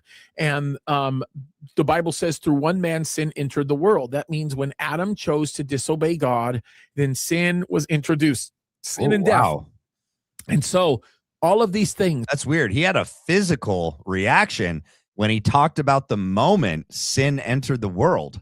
I didn't catch that the first time. He almost like had a seizure when he talked about the moment sin entered this world. He was beside himself. Try to hold it back. I know you get excited. Murder, cancer, pain, suffering, that all comes as a result of sin. And God knew that sin would have its toll on mankind. And God knew that sin would have its toll on a body that was designed to be eternal, but stopped being eternal when this happened.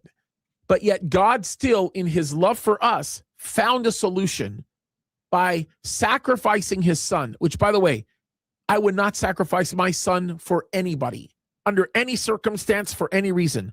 So the fact that God did it with his son, it's mind-boggling to me. He sacrificed his son that we might be able to have salvation. So yes, death is painful. Death is hard. Not for Erika. She made it look easy. She started working, 48 hours after? She didn't have to pray, fast, think about it at all. She was like, hip, skippity, jippity. Yes, put me in, coach. I still, personally, I won't forgive. It's hard. Maybe I'll say I won't forget. Maybe I can forgive. But I won't forget the dirt bag that sent me the video of Charlie getting killed. That's weird. You started by saying you won't forgive, and then you're like, shoot, I'm a pastor. I can't say that out loud. Let me fix that. Okay, maybe I'll forgive. He doesn't say he will. Maybe I'll forgive, but I won't forget the dirt bag that sent him the video. Okay, Erika forgave the guy that supposedly killed Charlie 11 days after, and she's not a pastor. What? And you're like, I can't forgive the person that sent me a video? What? Maybe he wanted you to know that your friend that you said is your little brother was just murdered. Wouldn't you want to know what happened to him? This is what I don't understand. Like, as painful as it would be, like, I'd want to know. I'd want to know. I would want to know, especially in this day and age, if like we're like those kind of public figures and there's all of this conspiracy and BS, and then Butler had just happened and there was no accountability and no answers to Butler. I mean, no, Charlie questioned Butler. Charlie questioned the FBI. Charlie thought the FBI might be behind Butler. You're saying you guys don't want to know how Charlie died so that you could properly know whether the actual killer is the actual killer or not. That's the only reason why I'd want to know, is so that I could be sure about what I saw and what they're trying to tell me is what happened, but they don't want to know. They just want to accept the government. Remember, the government brought us COVID, and the government brought us Butler, but no, the government's not going to bring us the assassination of Charlie Kirk. They're going to bring us the truth. Yep, we can trust. They won't bring us the truth with Jeffy Epi files, but with this, they're telling the truth. They're not telling us the truth about Iran, but with this, they're telling us the truth. Okay, sure. It was one of the worst videos I've ever seen in my life. Just absolutely terrible. Wait. I know for a fact that's not true. He said one of the worst videos he saw in his life was the video of the dude pulling the trigger on the roof. Which is it, James? Which is it? That the enemy has always hated Charlie and Erika, for that matter. Not Erika. Because of the gospel, because of the introduction to the things of God. And it's a terrible part of reality in the world in which we live. Now, here's the joyful part. when we are taken, whether it be car accident, cancer, murder, we become more alive than we ever have been. Why? Because that's the God that we serve. And salvation speaks to something that goes into the ages. All right, that was the end of that clip. All right, now we're going to jump over to Big Doofus number 2. All right. Don frickin' Jr. This is going to be interesting. He's going to tell us who was behind getting the judge to release the video on Friday. He's going to say a lot more too, but we do learn that from Don Jr. Now the party has less than 3 weeks under Maine law to pick a new nominee at an emergency convention. Well, again, sort of how they end up with Kamala Harris. So let's see how this goes. So, we're going to see what happens. But it's clear that Democrats must own this. And now, I want to take you back to Provo. We obviously did an important show last evening with Jack Posobiec. We laid out what's happened this week. We're now 4 days into the preliminary hearing. And as I told you, I was in that courtroom for 2 of those days. Front row, a few from Erika and Charlie's parents. And I promised you we'd stay on the case every step of the way. So here's where it stands. The biggest fight in that room now wasn't about DNA. It's not about the video. It sure is. It's about overwhelming evidence. It's about whether you get to see it or not. Ding, ding, ding. The word of the week. Overwhelming. The words of the week. Overwhelming evidence. The PSYOP of the year. Unbelievable. Whether Charlie's own family gets to see the evidence that the state has compiled over the last 10 months. Now, the piece everyone's been waiting for, the recorded police interview with Lance Twiggs, Robinson's roommate and, trans romantic partner. And, that's the interview where Robinson said he killed Charlie because he'd, quote, had enough of his hatred. What's weird is that's not the interview where Tyler actually says anything. That's the interview where Lance says Tyler said something back in September, right? These text messages, these Discord chats, this letter, and then supposedly comes home after eating 3 very big meals. And then all of a sudden now has the nerves and the guilt and, he's troubled by what he did. He breaks down crying. He confesses to Lance. He's pacing the room. Can't sit still. But he was fine just minutes after, supposedly 14 minutes after. He walks into a public Dairy Queen, orders a Blizzard and some chicken nuggets. Yep. Earlier, before he kills Charlie, supposedly, he was so calm. He's like, I need a Chick-fil-A sandwich. I need those crisp cut fries and that milkshake. Me and Erika are like that. She likes In-N-Out milkshakes and fries. I like Chick-fil-A, and shake and fries, okay? And then later, when he's supposedly freaking out about the rifle, he's so calm. He's like, I'm going to go get some steak and potatoes and a couple beers. I'll be in public. The whole country, let alone this state for sure, is on a massive manhunt for me. I'm going to go to Dairy Queen. Then I'm going to drive down to Panguitch, and I'm going to go into a public setting. I'm going to use my card, and I'm going to sit there and drink some beers and eat a steak and potatoes. Yeah. While they're looking for you and your grandpappy's rifle that you were so nervously texting Lance about, supposedly. I have to go back and get my rifle still. I must be in Orem a little while longer yet. Okay, Clark Gable. His hatred. Yeah, Charlie Kirk. The guy whose entire career was standing at a table on college campus and saying, prove me wrong to anyone who talked to him. Okay? Prove me wrong. Here's the mic. Here's one of the largest platforms in the world. Make your opinion heard. That guy, a lot of hatred, right? He let other people talk, unlike what the left likes to do. Oh, no. Did you guys know that? I don't watch this guy often. He is mimicking Trump's mannerisms, his dad's. He's sorry, I just shook the whole camera because I was shaking my hands on the desk. I'm sorry, I won't do that again. Don't worry, we're gonna get a new desk soon. But and that won't happen anymore. But he's turning into his dad.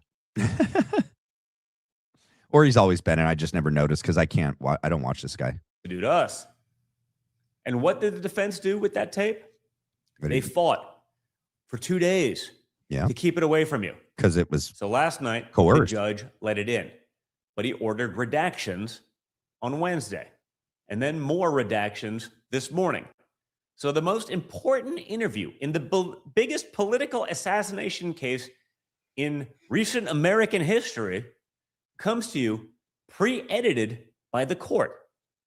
And then overnight, Erika and Charlie's parents had to file with the court in writing just to ask to see the evidence. Oh, so it wasn't the video that we saw on Friday. It was the interview with Lance Twiggs that almost didn't make it into evidence. But then, and Erika is the victim representative, and her lawyer, who used to be Jeffy Eppy's lawyer, by the way, something Neiman, he was Jeffy Eppy's fix-it guy, is representing Erika. That lawyer who's representing Erika, not Charlie's family, not Charlie's parents, on behalf of Erika, argued to make sure that Lance Twiggs' interview got admitted into court. Got it. Check this out.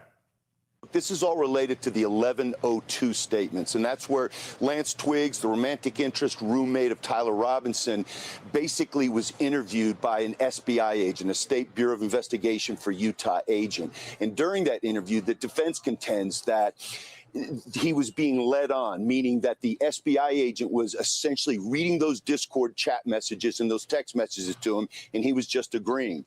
Why the defense is fighting this right now while it's on full display, it is beguiling. And I'll just say this, if they win this, and they probably are going to because the judge is working in an abundance of caution here, it's going to be a Pyrrhic victory. All of this is going to come out in the trial, so it's just delaying that piece of it. And I'll lastly close with this. When court ends at 5 o'clock, it does not end for the attorneys. So they all go back and they huddle. And what ends up happening is you bring paralegals in to go match up the transcripts with the video and the audio. The defense is contending that some of them provided by the state did not match up. And that's what's got to be cleaned up right now. And then, guys, earlier today, we got a huge decision when the judge overruled the defense and will allow a new trove of Tyler Robinson texts and Lance Twiggs audio and video to be published. Now, to be clear, all of this will come out in the trial either way. He thinks. But the court of public opinion matters too. How do you know? I sat with Charlie's family. I watched a widow, two grieving parents. I watched a widow. They gotta hit the talking points every time. Just show just incredible strength in that courtroom. And as the Kirk family attorney explained, the Kirks have waited 10 months. There he goes again. They want to conflate. They want us to, put Erika with the parents. It hadn't happened until this preliminary hearing was starting to come about, and they haven't stopped, right? So now she's saying the Kirk family, or he's saying the Kirk family lawyer. It's not. It's Erika's lawyer. For this hearing. And they have a right to be here, and they have a right to hear the evidence against the man who allegedly killed their husband, their son, our friend. They have a right to see and to feel what's going on in this courtroom. Good morning, Your Honor. Jeffrey Nyman on behalf of the Kirk family. And Jeffrey Nyman. I'm pretty sure that is someone that is the lawyer that used to represent at least some of Jeffy Eppy's things. I don't know, whatever it was, but I'm sure he had a lot of lawyers, but I saw that he was one of them. I don't want to listen to this guy talk. He just is like, they deserve to see. They deserve to see. So let's go back to him, right? Let's go back to this guy right after. There we go.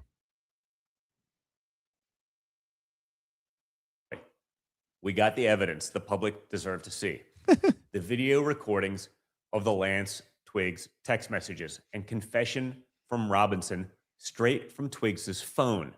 Check this out. Just pictures of his phone. And Tyler says, I'm still okay, my love, but I'm stuck in Orem for a little while longer yet. Shouldn't be long until I can come home, but gotta grab my rifle still. It's all total BS, right? And then he goes on, he reads the other one, and then what is it? Court plays video of Robinson roommate. Let's see. Oh, Charlie Kirk. Right. You talked about the note that he left. We've already rehashed that. That's all I wanted to show you with him is the things that he was saying about Erika. I don't want to listen to the rest of it. We've watched it so many times. I hate watching these people like just make up lies and twist the facts and the evidence and claim that it's overwhelming and say that it's something it's not.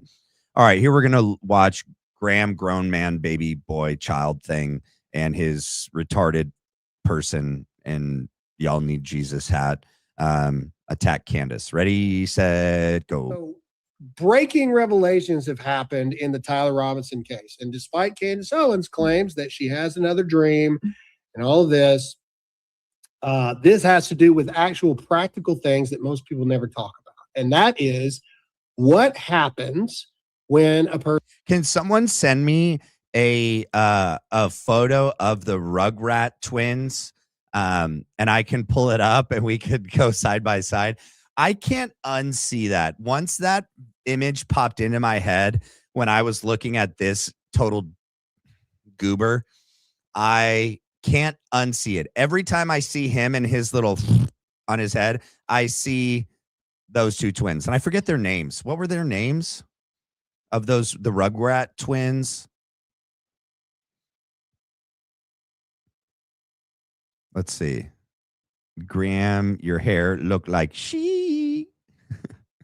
Who's got the Phil and Dill? Yes, Phil and Dill.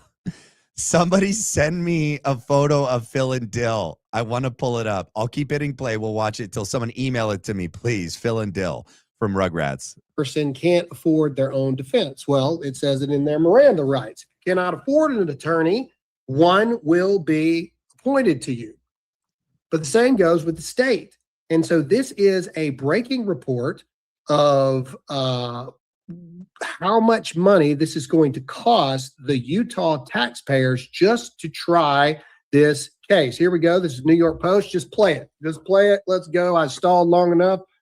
So now he's saying what an inconvenience this is for the people of Utah that a man, it could be any man, but Tyler Robinson has rights to a fair trial, and knowing that the state of Utah has literally everything at its disposal to put this guy to death, that he shouldn't have the best possible defense that he could have, when literally it's like the world is up against him.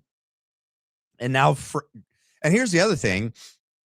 He knows that people in Utah that are going to be future jurors are going to watch this and they're like, we're paying for all this. I mean, some people maybe wouldn't have known that. I guess, I don't know. There's some people that are uninformed, right? And they're going to like watch and be like, wait. We're footing the bill. They will try every opportunity they can to sway potential Utonian jurors to not like Tyler Robinson in every possible way, shape, and form. I love Rugrats too. He's kind of ruining it for me. Table, but delays mean time, and time is money. Lots of it, apparently. Whoa! All right. So all right, I got it right. Look, wait, let me get it when it's not blurry on him. Ready? I want to bring everybody's memory around. back to what the defense. There. All right. We should take a poll. Is Graham Allen Phil or Dill? Or is it Phil or Dill? Which one? This is Phil because he has pants, right? And Dill's got the dress. Is Graham Allen Phil or is Graham Allen Dill? What do you guys think? Okay, here's Graham Allen. All right. And Phil and Dill. Ready? Graham Allen. Phil or Dill. All right, we'll go back. Let's let him talk. Let's see what you guys are saying in the comments. Defense actually did during the pretrial. Dill. All of the talk about forensic evidence and everything like that. Freaking Michael Burt was his name. The former Menendez trial lawyer.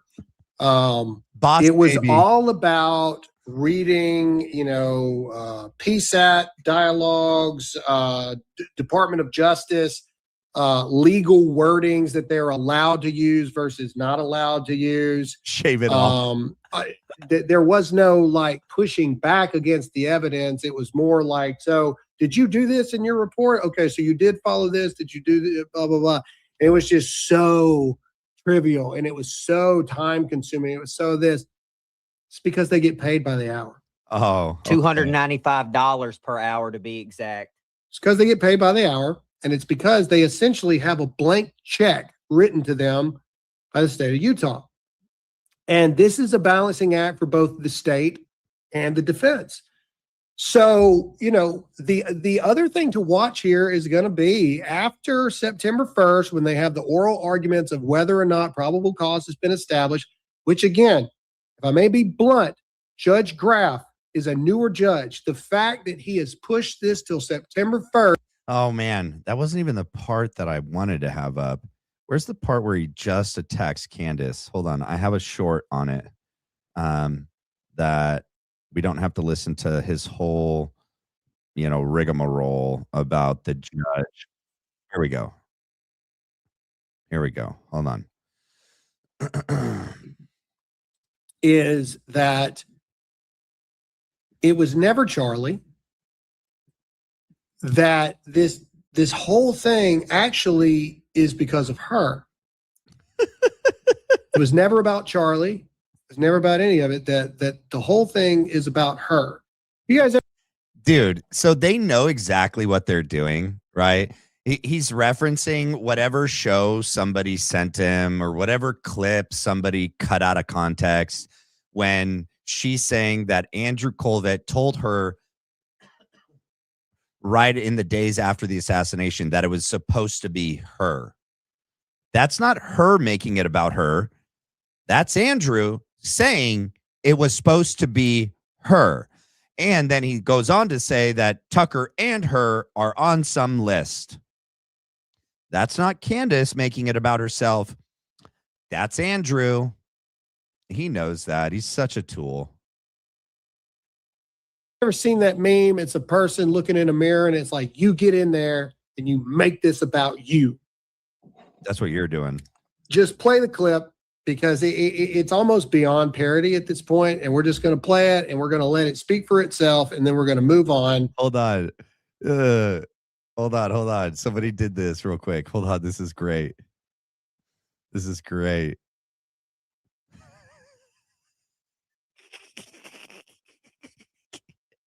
Hold on, let me make it big for everybody.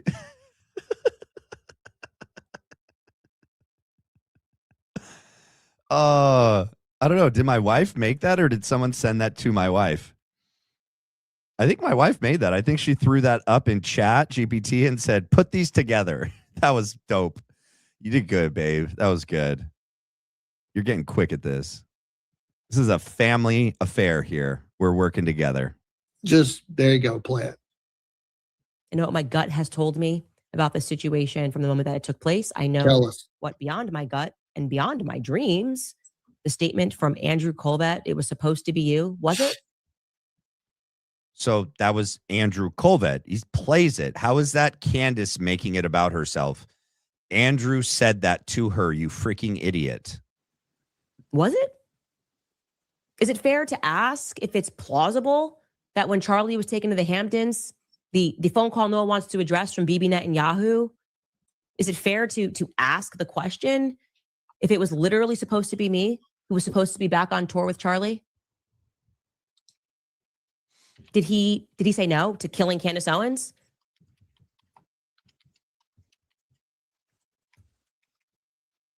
And then did he become a liability because he said no? What did Charlie turn down from Bibi Netanyahu while Erika was there? Again, the people that were present don't even want to acknowledge the phone call. I only got an acknowledgement that it happened from Erika in person, who then said, "Oh, he was just following up on a letter." That all right, that's enough. Really? That's enough. I am a free speech person, and I've talked to a lot of people about. Wait, do you think this total like sideshow person over here was wanting to talk when he did this? He was like hoping Graham would acknowledge his presence. This guy just sits there. Like, he doesn't have to be on screen. He doesn't contribute anything meaningful. I mean, neither does Graham, but I mean, he really doesn't. The guy's just pushing buttons. He's the one like pulling up clips and pressing play. Graham isn't. Graham can't lift a finger. All right. He's got this little sideshow doing it for him. This little sideshow can't even do it right. I cut out the part in the beginning of the other clip where Sideshow Bob couldn't even pull up the right clip and Graham was losing his cool. That's not what I sent you. And then he's like, I sent it to you. I swear. Why isn't it? There it is. I did send it to you. Pull it up now. This guy. All right. He just goes on to attack Kaddis. Let's move on. I found a clip. It doesn't really have anything to do with anything except possibly that somebody is in the room. So Jack Posobiec is in a hotel. This is thought crime. I didn't have enough time to watch the whole episode today. I got through the first couple minutes and then it was time to go live. And I'm glad that the beginning part I caught. Somebody is in the room with Jack. Jack isn't married. Okay. Jack is somewhere on the road. It's a hotel room. That's not his house. He's not alone though. And I wonder who could it be? So let's just watch. And you tell me if you think someone's in the room with Jack, making sure Jack, I don't know, stays on point. Jack follows through. The husband of an 8-year-old. I noticed you were on set with Piers. That was like the first time I've ever seen anybody on Piers Morgan on set with him. That was like, I was actually. What are you looking at, Jack? What's over there? It's actually right there. You see this? You could. What is he looking at? You could smell his musk. What is in the room with Jack? Who is in the room? On set with Piers. That was like the first time I've ever seen anybody on Piers Morgan on set with him. That was like I was actually right there. You could smell his musk. Anyways, not Eli. Jack I could. I was very attracted. I have to admit, but I maintained my unblemished record of heterosexuality. We have. Did he smell like tikka masala? Is Piers Morgan in there with you? Is that why you're saying he was so good looking? Why is he reacting to anything in the room? He doesn't have a dog with him. He's in a hotel room. I mean, is it an escort? Like, who's in there? Is it Bibi Netanyahu? Who are they? Just off screen with, like, just barely just the 9mm pointed at you, making sure you say what you got to say? I don't know. That's as far as I got. I just thought it was weird. He's like reacting to someone off the camera. Okay. All right. Now let's get to the next thing, because I want to point out that they are pushing JD Vance on us right now. All right. They are pushing JD Vance on us hardcore. This Joe Rogan interview between JD Vance and Joe Rogan basically dominated the internet yesterday because they went into a lot of different topics. Blake, sorry. Why don't you just set the stage for why this Joe Rogan interview? Wait, did you guys not see? Did you guys? You can't see them. Wait, did you guys see Jack? Oh my gosh. You saw Jack, right? Looking off screen, right? Yes, I saw it. White clothing. Okay, yes, you saw Jack.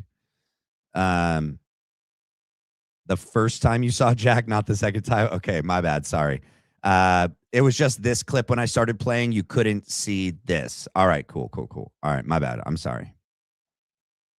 has taken the internet by storm. Well, it circles back to what made the 2024 election so exceptional. President Trump and JD Vance, his running mate, they ran an unconventional campaign. It evaded a lot of the traditional media, but it went to new media, which, as we know, is incredibly popular.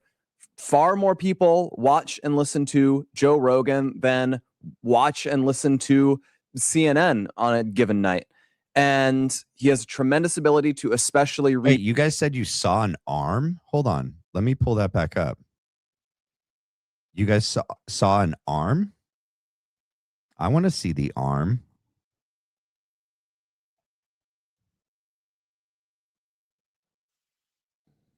Hold on. No, actually, that is on set with Piers. That was like the first time I've ever seen anybody on Piers Morgan on set with him. That was like, I was actually right there. You could smell his musk. Anyways, not Eli. I could. I was very attracted. I have to admit, but I maintained. Oh, you do maintained my unblemished record of heterosexuality. We have. Did he smell like tikka masala? It's a dude. It's a dude. Who's in the room with him? Wait. Make this make sense to me. They're making millions of dollars. You can't get your own hotel room? Why is there a dude sitting on your bed in the background when you're doing a live? Why are you side-eyeing him like, why are you getting caught on camera? Like, what are you doing? What are you doing? What the frick? What is going on? We wondered, they all are gay? Is it not? Like, are they just not trying to hide it? It did look like somebody young. It actually did. But Jack doesn't have kids, I don't think, right? Jack isn't married.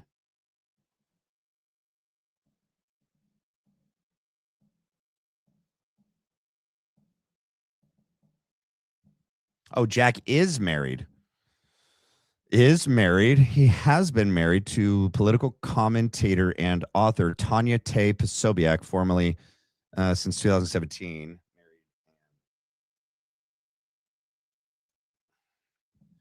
Kids, has been married to a social media influencer. Tanya. The couple shares children together though they largely keep the specifics of their names and family life private on social media. All right. Well, I mean, do you take your kids with you when you're doing shows? I mean, maybe, I guess that's weird. I don't know. I thought it was weird when he showed up to the courthouse in that little, what was it, like a Lotus? What was that little red sports car? And he had some dude driving him. I don't know. I'm not making fun of his family. I don't know his wife and kids. I'm not making fun of kids. I'm just making fun of Jack. And he comes across not heterosexual in any way, shape, or form.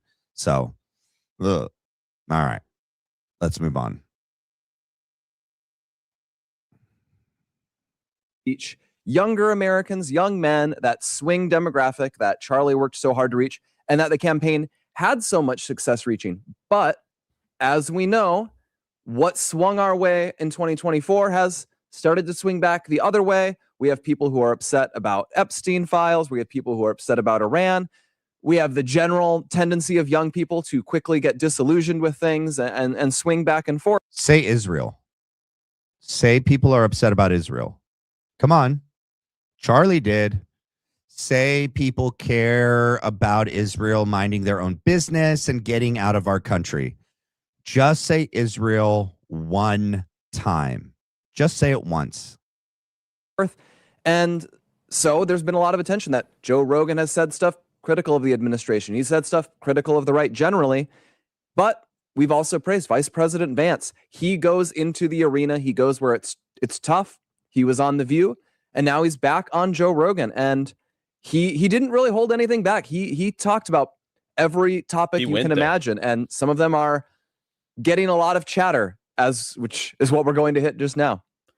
Well, why don't we hit the main one first here, just to make sure we get it? And this is, they're talking about Israel's influence in the U.S., in our political system. You see, he said Israel, but he's saying it not that he believes people care about it or that they care about it, but that Joe Rogan asked JD about it. really, really dramatic reactions on both sides of this debate. So let's play the clip and we'll talk about it. SOT 26.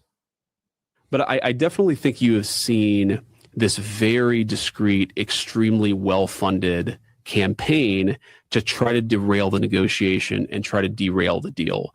And, you know, there's this Time article that came out yesterday. A friend sent it to me.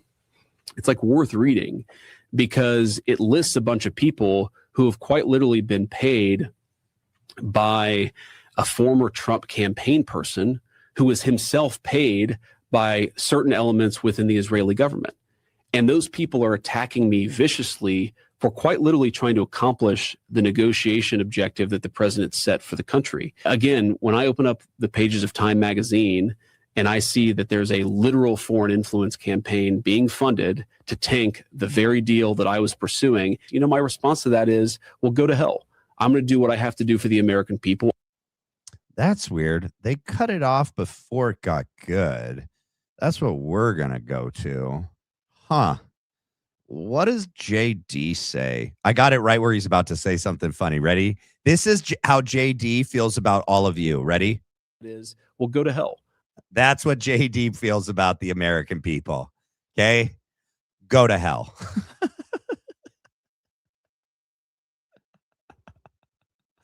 I'm just kidding. I mean, probably not, but I did take him out of context. I'm going to do what I have to do for the American people. I represent Americans first. Well, can you represent Americans first?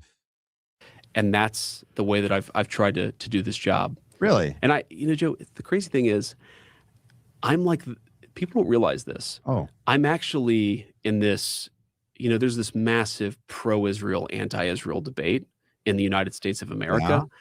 I'm like the reasonable moderate. Oh, so you're a fence sitter. You ride the center line. You don't really let anybody know, nah, I'm going to go right down the middle. Is that because Peter Thiel pretty much created you? And we know how Peter Thiel feels about Israel. We do.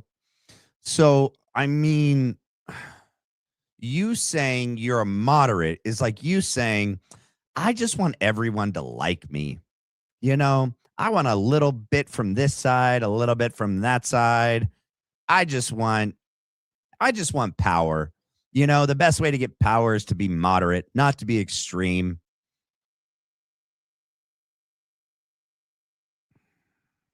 And I think that's what so many people don't realize. We don't. Is, I've been accused of being an anti-Semite. Really? Who accused you of being anti-Semite? Can you be specific? Who accused you? Number one, what did they say you were an anti-Semite for doing or saying? Can you please be specific so that we know you're not trying to gain, I don't know, like traction with the younger voters. Like, I'm so hip. They're calling me an anti-Semite right now. Anti-Semitism is hip. Being called that, it means you're one of the cool kids. If you're not cool, unless you're being called an anti-Semite, right? Because, you have Kaddis, you have Tucker, you have Dave, who's Jewish, but he's even an anti-Semite. They called Charlie an anti-Semite. They're calling Megan an anti-Semite. So JD's like, man, I really got to be one of those people, because the others is like Jeremy Boring, Ben Shapiro, Graham Allen, Andrew Colbert, Blake Neff. They are the ones calling everyone else an anti-Semite and conspiracy theorist. So he wants to come across as hip and cool. I've been accused. For what reason? Quite literally for, I've been accused of trying to, I guess some people say that I've insulted the Jewish religion. Be specific. Which is insane. Like I have a ton of respect for the Jewish religion. I mean, if you talk about specifically did you say? I don't know. Oh. I've never heard a good, compelling argument for why I'm an anti-Semite, even though I've been accused of being an anti-Semite. Well, I don't think that's true. Let's find out. Why was J.D. Vance called an anti-Semite. Let's see. Why was J.D. Vance called an anti-Semite? Vice President J.D. Vance has faced accusations of enabling and promoting anti-Semitism primarily due to his refusal to denounce far-right figures, comments regarding Israel, and dismissal of rising anti-Semitism on the political right. While Vance has firmly stated that anti-Semitism and all forms of ethnic hatred have no place in the conservative movement, critics argue that his political calculations and rhetoric tell a different story. The primary reasons critiques, and political opponents have labeled Vance an anti-Semite or a promoter of anti-Semitism include Tucker Carlson. What? Oh, because he hasn't. So Vance has repeatedly declined to denounce Tucker Carlson. Turning Point USA comments, at a December 2025 conference, Vance defended the inclusion of far-right figures in the Republican coalition. Critics such as those writing The Atlantic argued that his rejection of purity tests essentially granted license to fringe extremists. Marjorie Taylor Greene support. During his 2022 Senate campaign, Vance stated that Representative Marjorie Taylor Greene did nothing wrong by appearing at the white nationalist conference organized by known anti-Semite Nick Fuentes. And then rhetoric surrounding Israel and foreign policy, Jew hatred framing. I know it's not pulled up because when I pull it up, you guys couldn't even see it. Even if I do, it's like too small. And if I like zoom in on it, it's not even going to show it. So I'm just reading it to you guys. Jew hatred framing in June 2026, Vance criticized Israel advocates for labeling opposition to U.S.-Iran diplomatic deal, allegations of influence campaigns, opposing emergency aid. Whatever. It's all nonsense. He's just trying to be cool. He's not cool. J.D. Vance isn't cool. Might by many people, but what I say to these guys is look at public opinion, look at the way young Republicans versus Republicans over the age of 65 approach this issue. Like right now, Israel is losing the public opinion battle in the United States of America. It is. Yeah, we know that. Charlie said that. He wrote Bibi a letter. A simple and obvious fact. Donald Trump has said that publicly. It's a simple and obvious fact. Why do you think that is? Well, let me finish this point. Okay, go ahead. Okay, my attitude towards this is Israel is an ally. Like France or like the United Kingdom. No, they are actual allies. Like France and the United Kingdom, like they fight with us when we go to wars. Like we have a formal agreement with them, not with Israel. They're not an ally. That's like one of the biggest lies that these people spout like over and over again. They're not an ally. We have no agreement with them at all. In fact, I don't know that allies steal state secrets and sell it to our enemies. I don't think allies steal our plutonium to create their own nuclear bombs and then lie about it. I don't know that allies assassinate presidents like JFK and political figures like Charlie Kirk. I don't think allies make a haven for PDF files when they commit crimes here. They go back there and hide because they won't extradite them here to be held accountable for their crimes. I don't think allies say that there's weapons of mass destruction in Iraq when there's not. I don't think Israel's an ally when there's dancing Israelis on the top of a van right when the Twin Towers fall after they were filming it. I don't think Israel is an ally when they've been coming here, Bibi, since like 1996, saying Iran is 2 weeks away from a bomb and that we need to go to war with Iran. And then we bomb all their nuclear sites. And then 2 weeks later, Bibi's back saying, just kidding. I know that you guys came out with an intelligence report saying we demolished their nuclear capabilities. bombed them back into the Stone Age. There's no way they have the technology or the equipment to retrieve any of that nuclear material. It's underneath heaps and heaps of rubble. They can't even get to it. But then they say, as if like we have amnesia, oh my gosh, they have a nuke. They got ballistic missile capability, and they have the material. It's like 90% grade. They have a nuke. We got to go to war. We got to go to war. Got to do it. That's like the worst ally ever. Yeah. So what the frick is JD Vance talking about when he says Israel is our ally? In what freaking way, JD? Because they give you lots of money? You mean they're your ally? Okay, then, I mean, be consistent. Speak for yourself. Don't speak on behalf of the United States. Israel hasn't done anything for us. We're giving them millions and millions of dollars. We're basically like funding their country. Okay? They just constantly pick fights at a bar, and like we're the sober friend, and like we end up in a fight because we got punched in the face because that guy's drunk and started a fight with someone that I don't care because he was hitting on that dude's girlfriend. And I'm like, bro, can't you hold your ish together? That's Israel.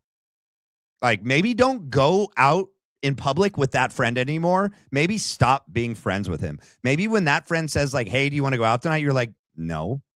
In fact, lose my number. Click. That's what I have to say. Oh, let's go here. Look at what somebody found. Look who it is. They look so happy. We have the propagandists. We have Blake and wait, is it up on the screen? No, gosh, I did it again. Good thing it wasn't a video. Why does it do this in the chat? The chat disappears sometimes. That's weird. All right, we have Blake and Neff, Benny Johnson, Jack Pisevic, and Andrew Colvette at the White House. Cool beans. These guys suck. They're horrible, and they suck.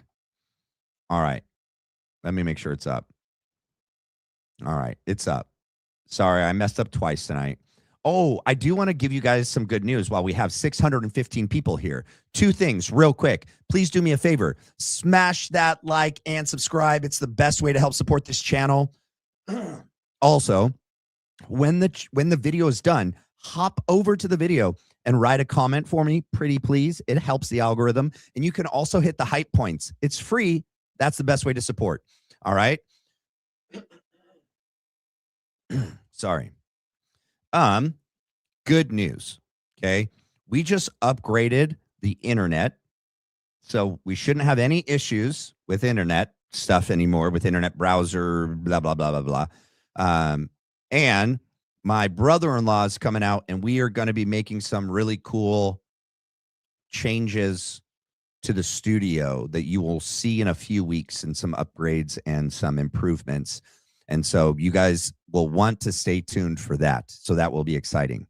Also, I'm really trying to pin down this Matt Tuzzarone, Mitch Snow, and I think her name is Honest Ashley. We're going to be doing a show together, trying to get everyone to commit to the same date and time. It's, taken forever.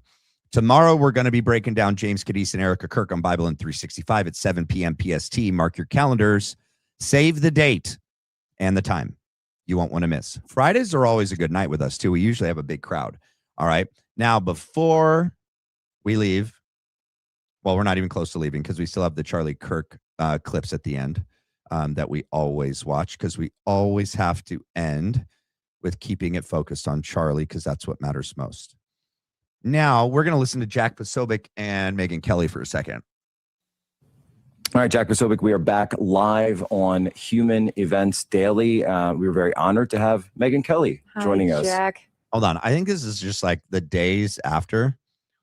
This was September 18th, 7 days after Charlie was assassinated. All right. Let's hear Jack and Megyn. How are you? It's been a week. It's certainly been a week. That's one way to put it, Jack. But oddly enough, it's like I can hear Charlie's voice like in my ear sometimes, and it's just. I mean, that's weird. You guys make fun of Kaddis for having dreams. We can't control dreams, but you're saying you hear an audible voice? I don't know. That sounds like demonic possession. The same thing you are claiming is happening to Kaddis.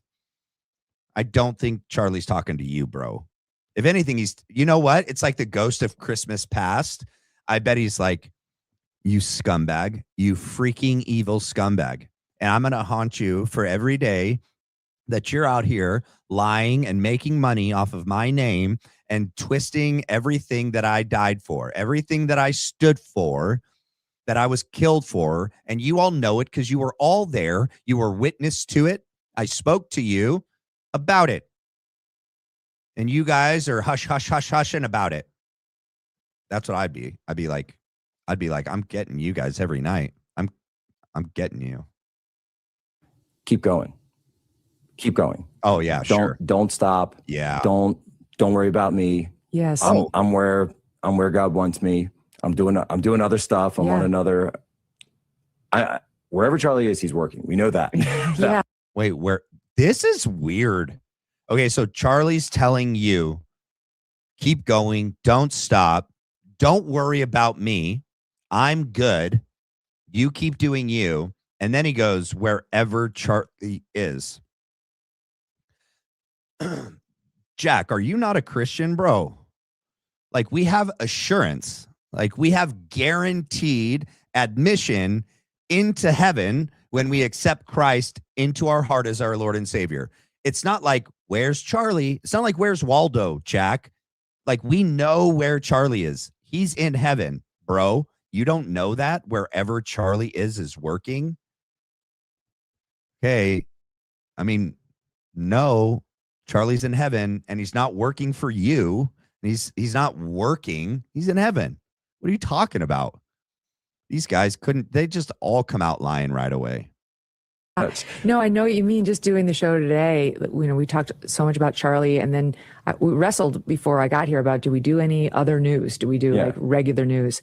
And I was like, there is no way Charlie would want us to skip the Jimmy Kimmel story. Like that. No, he'd want us to have this moment of celebration. He'd want it, and he'd want all of it. He would honestly. I could even see him saying like, okay, Jack, like take a day, fine, talk about what happened, but move on. Okay, that's not true. I played the clip yesterday of you and Andrew on the 11th, and you guys said Charlie would not have wanted you to not go live on the 10th. You said Charlie would not have wanted you to take a single day off. Now here we are 7 days later, and he's like, no, Charlie's okay with the day off. It wasn't a Saturday, was it? Was it Shabbat Shalom, Daddy's home? No, move on. Don't sit there. Yeah. And that's who he was, though. It was all about what's the next thing, what's the next hill to climb, what's the next mountain we're going to conquer. And he would always be looking to do that. He would take he took Saturdays off, and it was the most aggressive day off that you could ever think of. He's like, I'm checking stocks. I'm looking at, this thing, looking at this operation, what's going on. All right, family stuff. Let's go. How did you guys meet? How do we meet? I think we met at a CPAC, briefly for the very first time. And how would you not remember the moment you met Charlie freaking Kirk? So I just found out my wife knows people. I don't think they want to be named or anything. That actually, because Charlie used to come up here. And I don't know. I saw pictures. Oh, it was cool. I wish I could have met Charlie. That would have been so cool. It would have been so cool to meet him. But meeting someone like Charlie, in my opinion, you'd remember the day you met Charlie. I would. I mean, I would have remembered the day I met Charlie. But Jack goes, I think it was at CPAC briefly. I can't really recall. Maybe it's because Charlie didn't mean anything to him. If Charlie meant something to him, he'd remember when he met him.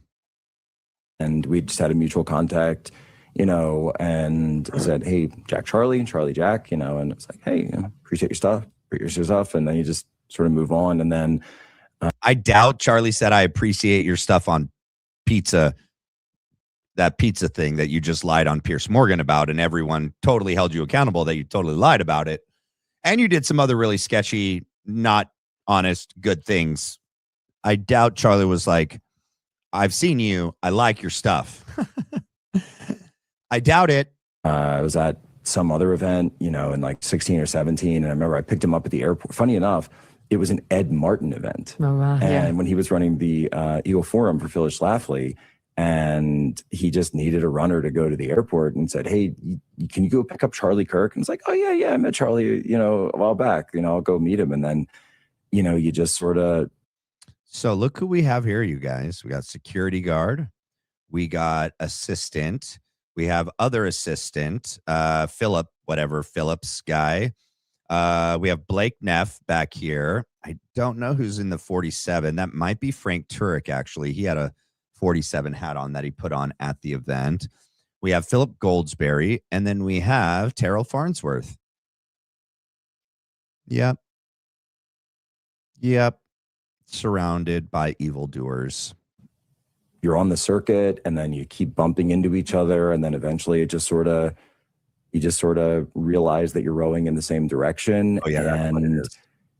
You get closer, you know, and that's my relationship with Charlie. You know, it wasn't this sort of like, you know, hey, let's go hang out and watch movies kind of, or play video games kind of relationship. No, same. The same. It's like, let's go and battle. It's the nature of this business that there will be a bond between the people who are fighting for the same causes as you are. You know, I mean, I feel like this is how you and I kind of became friends, like over X after just being. Oh my gosh, you guys are not friends. Give it a break. If you are, I mean, that totally makes sense, actually. Let's see. I need to pull up some Charlie clips. All right, let me refresh something to see where we're at on the likes for the video. If you guys haven't done so already, please do me a favor and hit the like and the subscribe. It is the best way to help support the channel. Cool. We got like 542 likes. Let's see. I want to pull up some good Charlie Kirk clips. Let me pull up this one. Hold on. Let me back it up and share. And then if any of you guys have any good ones that we haven't played before, please send them to me. I also plan to ask you what you as a male oh no, I did it. have Hold the on. right to speak up and tell women what to do with their body. Are men allowed to have opinions on moral topics? It's a really controversial opinion to tell women what to do with their body. You are a man. So if it's not your DNA, why is it your choice? Because it's my body. It happens to be temporarily in your body, but is it your being? Yeah. It is. Didn't the woman make a choice to have sex, and then she should carry the responsibility that comes with it? I think there are two people who should carry the responsibility. Okay, wait, hold on. So then shouldn't a man be able to say, you can't have an abortion without my consent? I thought you said it was just a woman's issue. Nah, I'm pretty sure it's different because... Oh, well, hold on. If a man and a woman both get a baby to be created, shouldn't a man have to approve and sign off on abortion before it happens? Definitely not. Why do you have to have it both ways? I also plan to... All right. I don't know why they slowed down his voice. They made him sound really weird in that clip. Where's the one that I had from him before that we didn't finish? Where was him speaking on stage? Here it is. This is a good one. And we're slowly making it through the whole thing because this is just such a good speech of his. I really like this speech of Charlie Kirk. We're so used to saying one thing and another. Read my lips, no new taxes. A Republican said that. You know, I did not have sexual relations with, that was Bill Clinton, George W. Bush, weapons of mass destruction. Barack Obama, you like this doctor, you can keep. We're so used to politicians saying one thing and another. But then all of a sudden we have a leader who says, embassy moved. Yes, all the other guys said this. ISIS destroyed. Yes, trade deals renegotiated. The only thing that he has said is, I know you heard sick of winning. I'm not there yet, guys. I mean, all these victories after victories. And let's not forget, we have Gorsuch, we have Kavanaugh. We are knocking on the door of 150 circuit court judges. Nearly half of all the judges in this country replaced by this administration. And Hold on. I'm going to keep playing them, but I want to get to this because I don't know how long it's been sitting there. Pastor's salary should be transparent. Nathan Apfel is spot on. Please watch him on Tucker. Yeah, and here's the bummer, you guys. Just to give you guys a heads up, I think Tucker's team is trying to dispute all people using his content because they don't have the time to sift through who's doing positive reviews and negative reviews. I can't really play Tucker's content anymore. Every single time I do it, I get dinged and I have to go through and I have to cut it out. But I don't think it's him like trying to not allow speech or anything like that. I think it's genuinely that there's so many people, you know, making fun of him, manipulating his words, taking him out of context, misusing his content, that when you have a show like that and you have people like a producer and other people doing stuff, I think he just goes in because in the YouTube studio, it just notifies you when someone plays your content.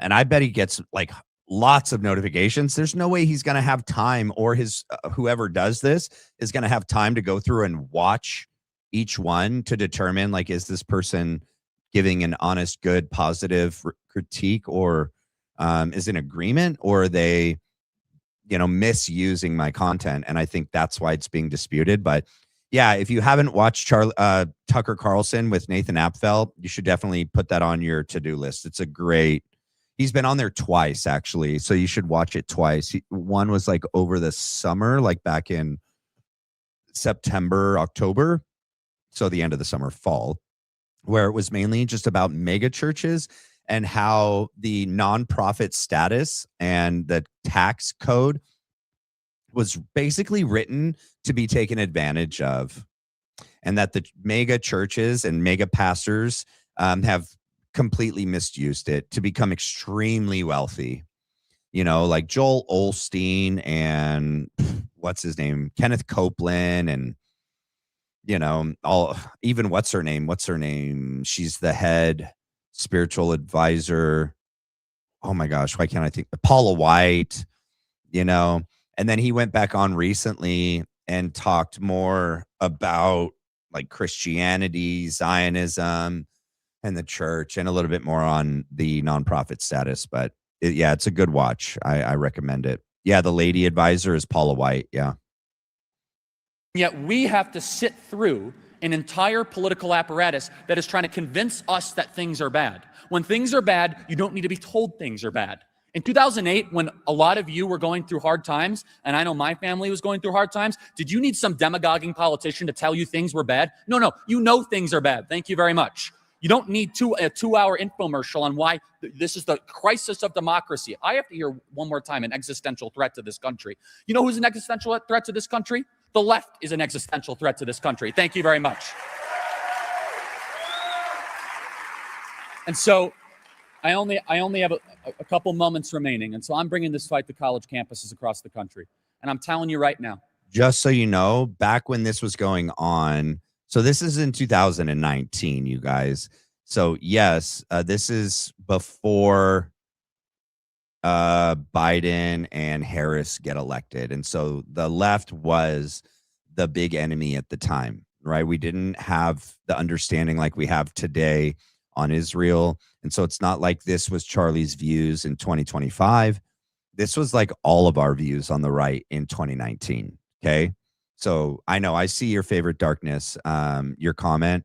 This was back in 2019. Okay. This isn't a modern video of him. This is a long time ago, right? We were all, you know, concerned about the left, at least, you know, the majority of the Christian conservative Republicans were in 2019. You know what I mean? Thank you, Matt. Sending you and everyone in the chat lots of love. Thank you, Julia Pierce. I haven't seen you in a minute. Good to see you. Appreciate the support. Thank you so much. They're not going to give us our country back. They're not. We have to fight for every single inch. And God bless this president for doing what he is doing to deliver the promises. But I'm telling you right now, everything that I just recited, all these successes, most young people have never even heard this. They're being told by their professors that this is the rise of the worst, you know, thing that we've ever seen, that there's kids in cages. No, actually, kids in cages were under Barack Obama. I don't remember the protests. I don't remember any of this stuff. They can't find a picture from this administration of kids in cages. All the pictures they have to use are back from 2014 with President Barack Obama. And we have an obligation and we have an opportunity. The opportunity is that we can win this generation over around these ideas in a way that will make historians' heads spin. And the obligation is what a gift we've all been given. Thank you. You know, I love seeing all the red, white, and blue. I mean, would it hurt the Democrats to put a flag up on stage? I mean, would it really hurt them to do that, by the way? It's as if the idea of America has now become a partisan idea. It's the more July 4th celebration. Oh, he wants to take over the country. Really? That makes, with Sherman tanks from the 1940s, that's how he's going to do it? Really, on July 4th? Like, that's his big Machiavellian plan. He's going to roll the tanks, 4 of them. He has 4 tanks from the 1940s, and he's going to roll them and invade Northern Virginia. Like, this is what we're supposed to believe. And the obligation. We've been given this unbelievable gift. And all of you, there's something all of you can do. You can fight for every single inch. It's not always easy. I understand that. For the conservative students out there, Turning Point USA and otherwise, I know your grades are getting lowered. I know your professors are coming after you. I know that you're losing friends over this. I know there's social media posts about it. For a lot, how many of you have been silenced by social media companies in one way or the other? How many people out there? Yeah, and they say that it doesn't exist. Exactly. I know that your voices are being stunted on Google and Facebook and all these other places. I understand that. But we have an obligation. We really do. And it's the people that understand the gift, that are thankful for the gift, and fight for the gift that are going to be able to preserve and protect this unbelievable treasure we have been given by God for my generation and future generations. Thank you guys so much. Appreciate it.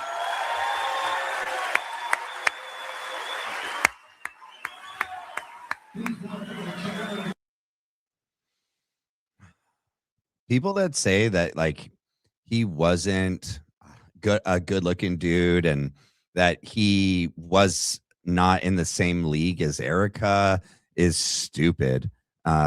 He was out of Erika's league. It's not even close. It's so pathetic that people make that claim. James Kaddis makes that claim like every day. Like every day. Every day he says that. Well, okay, every time he does a Bible in 365 show with Erika Kirk, he does. So there's that. All right, ladies and gentlemen, we're at that part of the broadcast that we are ending for the night.